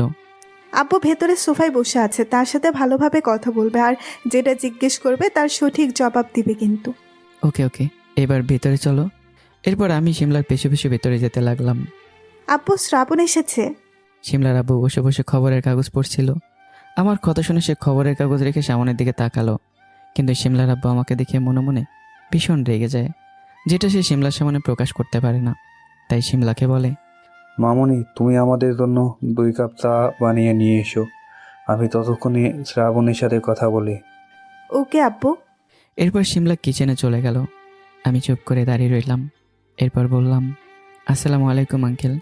ওয়ালাইকুম আসসালাম। দাঁড়িয়ে না থেকে বসে পড়ো।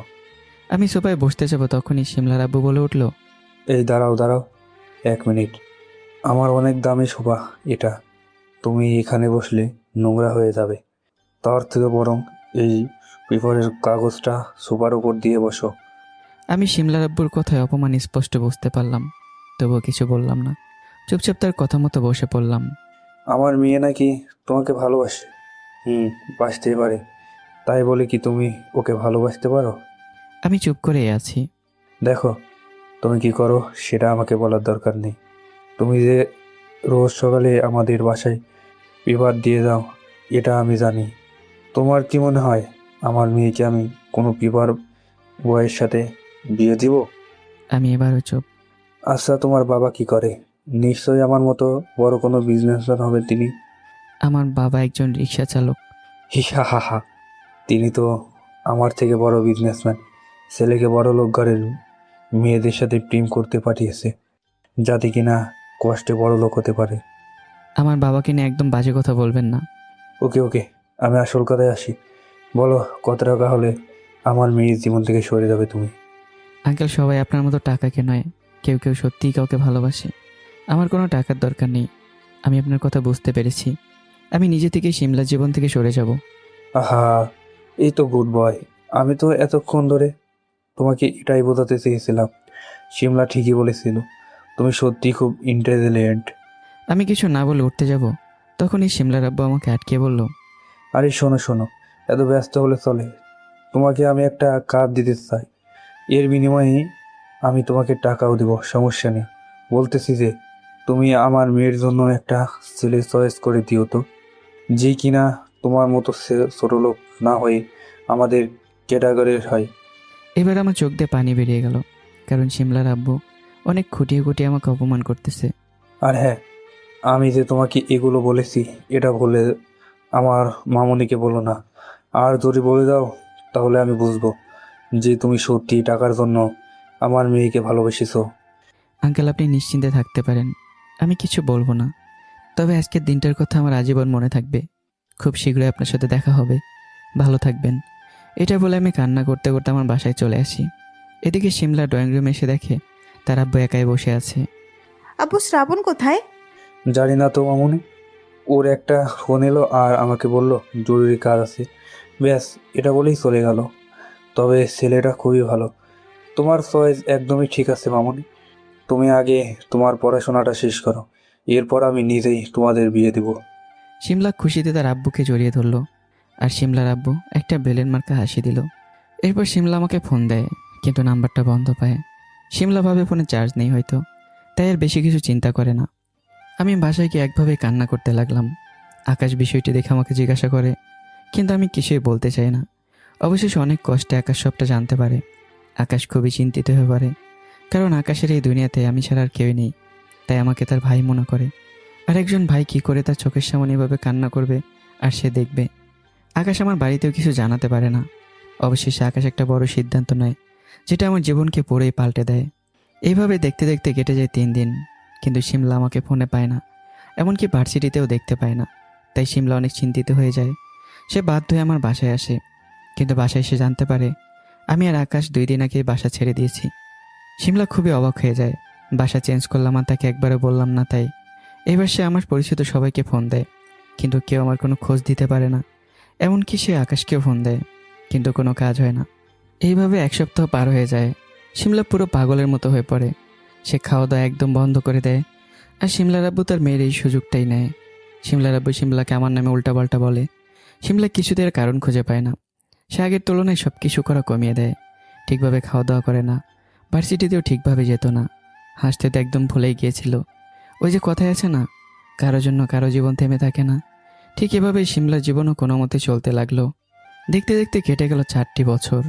4 বছর পর আমি অফিসে বসে ল্যাপটপে নতুন একটা অর্ডার নিয়ে কাজ করতেছিলাম। তখনই আমার কেবিনে আকাশ আসে। কিরে, কি করছিস? ভাইয়া, নতুন একটা অর্ডারের উপরে কাজ করতেছি। এটা যদি কনফার্ম করতে পারি তাহলে অনেক উপরে উঠে যাবে আমাদের কোম্পানি। আর ওপরে ওঠা দরকার নেই, এমনিতে আমাদের কোম্পানি বাংলাদেশের টপে আছে। কে বলেছে তোমাকে? এমাত্র আমার কাছে ফোন এসেছে, কালকে বর্ষসেরা বিজনেস অ্যাওয়ার্ড দেওয়া হবে, তোকে সেখানে যেতে হবে। লাস্ট জরিপ অনুযায়ী আমাদের কোম্পানি সব থেকে ওপরে আছে, তাই সেখান থেকে আমাকে ফোন করে তোকে যেতে বলেছে। আমি গিয়ে কী করব? তাছাড়া আমাকে তো কেউ চিনে না। এসে বরং তুমি সেখানে যাও, আমি আমার কাজ করি। না, কালকে তোকে ওখানে যেতে হবে, সকলের সামনে তোর ফেস রিভিল করতে হবে। তুই ভুলে যেতে পারিস, কিন্তু আমি ভুলি নাই। কালকে ওখানে শিমলার বাবাও উপস্থিত থাকবে, আর ওই কুত্তার বাচ্চাকে ওর করা প্রত্যেকটা অপমানের জবাব দিতে হবে। ভাইয়া, সিমলা কি এখন আমার জন্য অপেক্ষা করে আছে? ওকে এখন আমাকে খুঁজে বেড়ায়, নাকি অন্য কাউকে আপন করে সংসার শুরু করে দিয়েছে? সেটা কালকেই জানা যাবে, কারণ কালকে ওখানে প্রেস কনফারেন্স থাকবে, বাংলাদেশের সবাই তোকে টিভিতে দেখতে পারবে। আমি তো এই দিনটার জন্যই অপেক্ষা করেছিলাম। প্লিজ ভাই, আমার কথা শোন। আচ্ছা ভাইয়া, কালকের জন্য তৈরি থেকো। এতক্ষণ ধরে আপনারা যে শ্রাবণের কথা শুনতেছিলেন, এটা কিন্তু 4 বছর আগে সেই শ্রাবণ না। এই শ্রাবণ এখন বাংলাদেশের সবচেয়ে বড় বিজনেসম্যান। সেটা আপনারা আস্তে আস্তে বুঝতে পেরে যাবেন। পরের দিন সকাল 10টার সময় বাংলাদেশের সকল ছোট বড় বিজনেসম্যানরা অপেক্ষা করছে শুধুমাত্র একজন ব্যক্তির জন্য। আর সেটা হচ্ছে বাংলাদেশের সবচেয়ে বড় আর সুনামধন্য কোম্পানি এবি গ্রুপের মালিকের জন্য।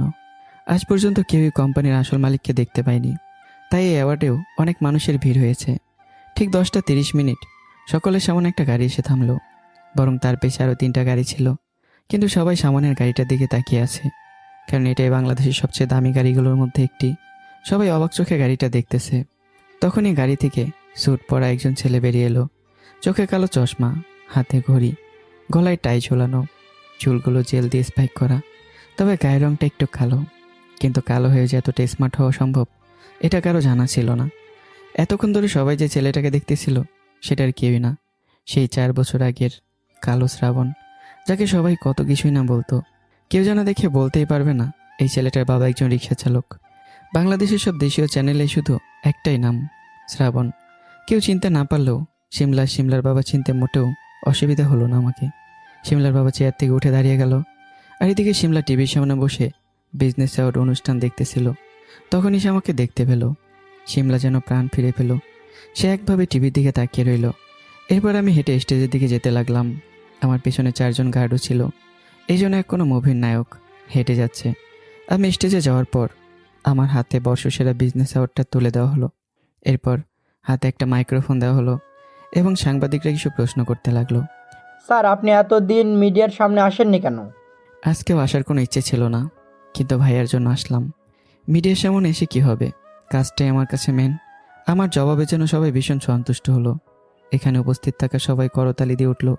এরপর আরেকজন সাংবাদিক প্রশ্ন করলো, স্যার, লোকমুখে শোনা যায় আপনি মাত্র 4 বছরে এত বড় বড় কোম্পানি গড়ে তুলেছেন। যদি আপনার এই 4 বছরের সব কিছু ছোট করে বলতেন। আচ্ছা শুনুন তাহলে।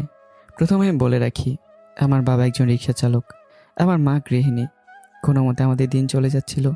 তখনই আমার এসএসসি পরীক্ষার রেজাল্ট দেয়। আমি খুব ভালোভাবে পাশ করি। আর আমার মায়ের স্বপ্ন ছিল আমাকে ঢাকা ভার্সিটি পড়াবে। তাই তার স্বপ্ন পূরণের লক্ষ্যে আমার ঢাকায় আসা। ঢাকায় এসে অনেক কষ্টে সব কিছু ঠিকঠাক করে আমার পড়াশোনা চালাতে লাগি। জানি না আমি বললে আপনারা বিশ্বাস করবেন কি না। আমি একসময় মাত্র 5,000 টাকার জন্য খবরের কাগজ বিলি করতাম। এইভাবে ঢাকা শহরে আমার প্রথম 1টা বছর কেটে যায়।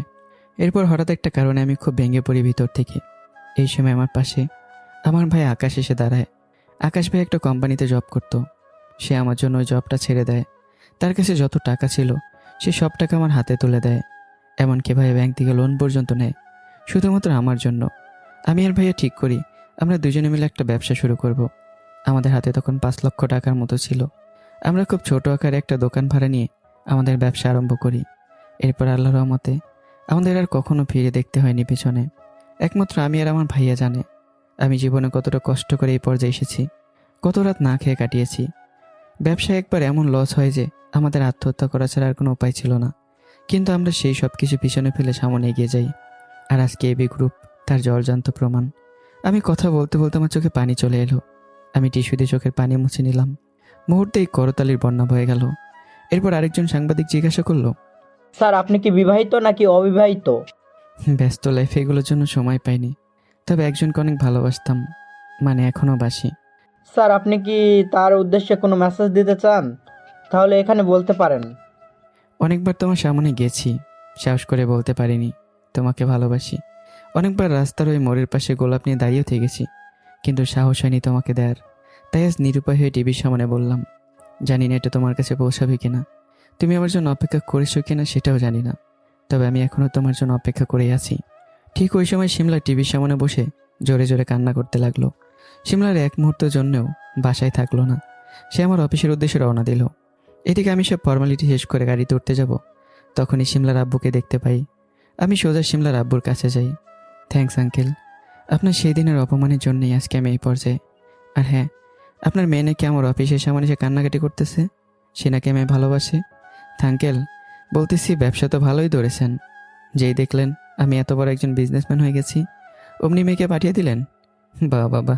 আর হ্যাঁ, আপনার জন্য একটা কাজ আছে, এই জন্য অবশ্য আপনাকে আমি পেমেন্ট করব। আমার বিয়ে করার খুব ইচ্ছে, তাই বলতেছিলাম আপনি যদি আমার জন্য আমার ক্যাটাগরির একটা মেয়ে খুঁজে দিতেন। এই কথাগুলো শুনেই শিমলার আব্বু 4 বছর আগের ঘটনা মনে পড়ে গেল। ঠিক এইভাবেই সে আমাকে অপমান করেছিল, আর আজকে আমি তাকে ঠিক সেইভাবে অপমান করলাম। আমার ভুল হয়ে গেছে শ্রাবণ, আমাকে ক্ষমা করে দাও। আমার মেয়ে সত্যি তোমাকে ভালোবাসে। তুমি চলে যাওয়ার পর থেকেই আমার সাথে কথা বলে না, কারণ আমি বাধ্য হয়ে ওকে সব সত্যিটা বলে দিই। ও এখন আমাকে অনেক ঘৃণা করে। Mind your language. আমাকে তুমি বলার সাহস আপনাকে কে দিয়েছে? একটা কাজে ব্যস্ত আছি, তাই আমাকে চলে যেতে হচ্ছে, না হলে আপনাকে আমি দেখিয়ে দিতাম আমি কি পারি। এরপর আমি গাড়ি তুলে সোজা আমার অফিসে দিকে যেতে লাগলাম, কারণ আমার স্টাফ ফোন করে বলেছে শিমলা নাকি ওখানে এসে কান্নাকাটি করতেছে। আমার মনের মধ্যে অজানা একটা আনন্দ, ভয় দুটোই কাজ করতে লাগলো। অবশেষে আমি অফিসের সামনে পৌঁছে গেলাম। অফিসে প্রবেশ করার সাথে সাথে ম্যানেজার এসে বলল, স্যার, ম্যাডাম আপনার কেবিনে বসে আছে। এখানে এসে সে অনেক পাগলামি করতেছিল, তাই আমরা তাকে আপনার কেবিন দেখিয়ে দিয়েছি। ঠিকই ধরেছেন, আর আমি না বলা পর্যন্ত কারো আসার দরকার নেই আমার কেবিনে। Okay sir. দেখছিস মেয়েটা তোকে আবার মার্ডার করে না ফেলে। এতদিন যে নিখোঁজ ছিলি। ভাই তুমি বাসায় যাও তো, আব্বু আমাকে গিয়ে বলো ছেলে বাসায় বউ নিয়ে আসতেছে, সব কিছু ঠিকঠাক করে রাখতে। লজ্জা করে না তোর বড় ভাইকে এগুলো বলতে? সেখানে উপস্থিত সবাই হেসে দেয়। অবশেষে সব কিছু ঠিকঠাক করে আমি কেবিনে প্রবেশ করলাম। আমি কেবিনে প্রবেশ করেই দেখি শিমলা তার চোখ লাল করে বসে আছে, হয়তো এতক্ষণ ধরে কান্না করতেছিল। আজ প্রায় 4 বছর পর শিমলাকে দেখলাম। আগের থেকে অনেক চিকন হয়ে গেছে শিমলা, তবে দেখতে আগের থেকে একটু বেশি ভালো লাগতেছে, কারণ চিকন মেয়ে মানে একটু বেশি সুন্দর। আমি দাঁড়িয়ে এগুলো ভাবতেছিলাম, তখনই শিমলা দাঁড়িয়ে না থেকে সোজা আমার সামনে চলে এলো, এসে আমার গলার টাইট টেনে ধরলো। কুত্তা, এতদিন কোথায় ছিলি? আমার কথা কি একবারও মনে পড়ে নাই তোর? আমাকে একটাবার বলতে পারতি যে আমার আব্বু তোর সাথে বাজে ব্যবহার করেছে, এরপর দেখতে আমি কি করতে পারি। শিমলা রেগে এই কথাগুলো বলতে বলতে কান্না করে দিল, এবং আমি আর দেরি না করে শিমলাকে বুকে টেনে নিলাম। শিমলা কান্না করেই চলেছে। আরে পাগলি, এবার তো কান্না থামাও, আমি তো এসে গেছি নাকি? তারপরও শিমলার কান্না থামার কোনো নাম নেই। কান্না না থামালে আমি তাহলে যাই, আর কিন্তু তোমার কাছে ফিরে আসবো না। কথাটা বলে আমি চলে যেতে লাগলাম। তখনই শিমলার জোরে আমাকে জড়িয়ে ধরলো। কোথাও যেতে দিব না তোমাকে, এইভাবে সারা জীবন জড়িয়ে ধরে রাখবো। ওরে বাস, ভালো তো, তাহলে ধরে রাখো এভাবে। এরপর 1 সপ্তাহ পরে আমার আর শিমলার বিয়েটা হয়ে যায় পারিবারিকভাবেই। এর মাঝে শিমলার আব্বু আমার সাথে অনেকবার কথা বলার চেষ্টা করেছে, কিন্তু প্রতিবারই অসফল, কারণ আমার কাছে ক্ষমা বলতে এখন কোনো শব্দ নেই। এর মাঝে একবার আমার মামা আমার বাসায় আসে, কিন্তু আমি তাকে প্রচুর অপমান করে তাড়িয়ে দিই। কারণটা আপনারা অবশ্যই জানেন। এভাবে আমার আর শিমলার ভালোবাসা জয় হয়। তো চলতে থাকুক এভাবেই আমাদের সংসার। দোয়া করবেন আমাদের জন্য, আর দেখা হবে নতুন কোনো গল্পে। কেমন হয়েছে গল্পটা কমেন্ট করে জানাবেন। ভালো থাকবেন, সুস্থ থাকবেন, টাটা।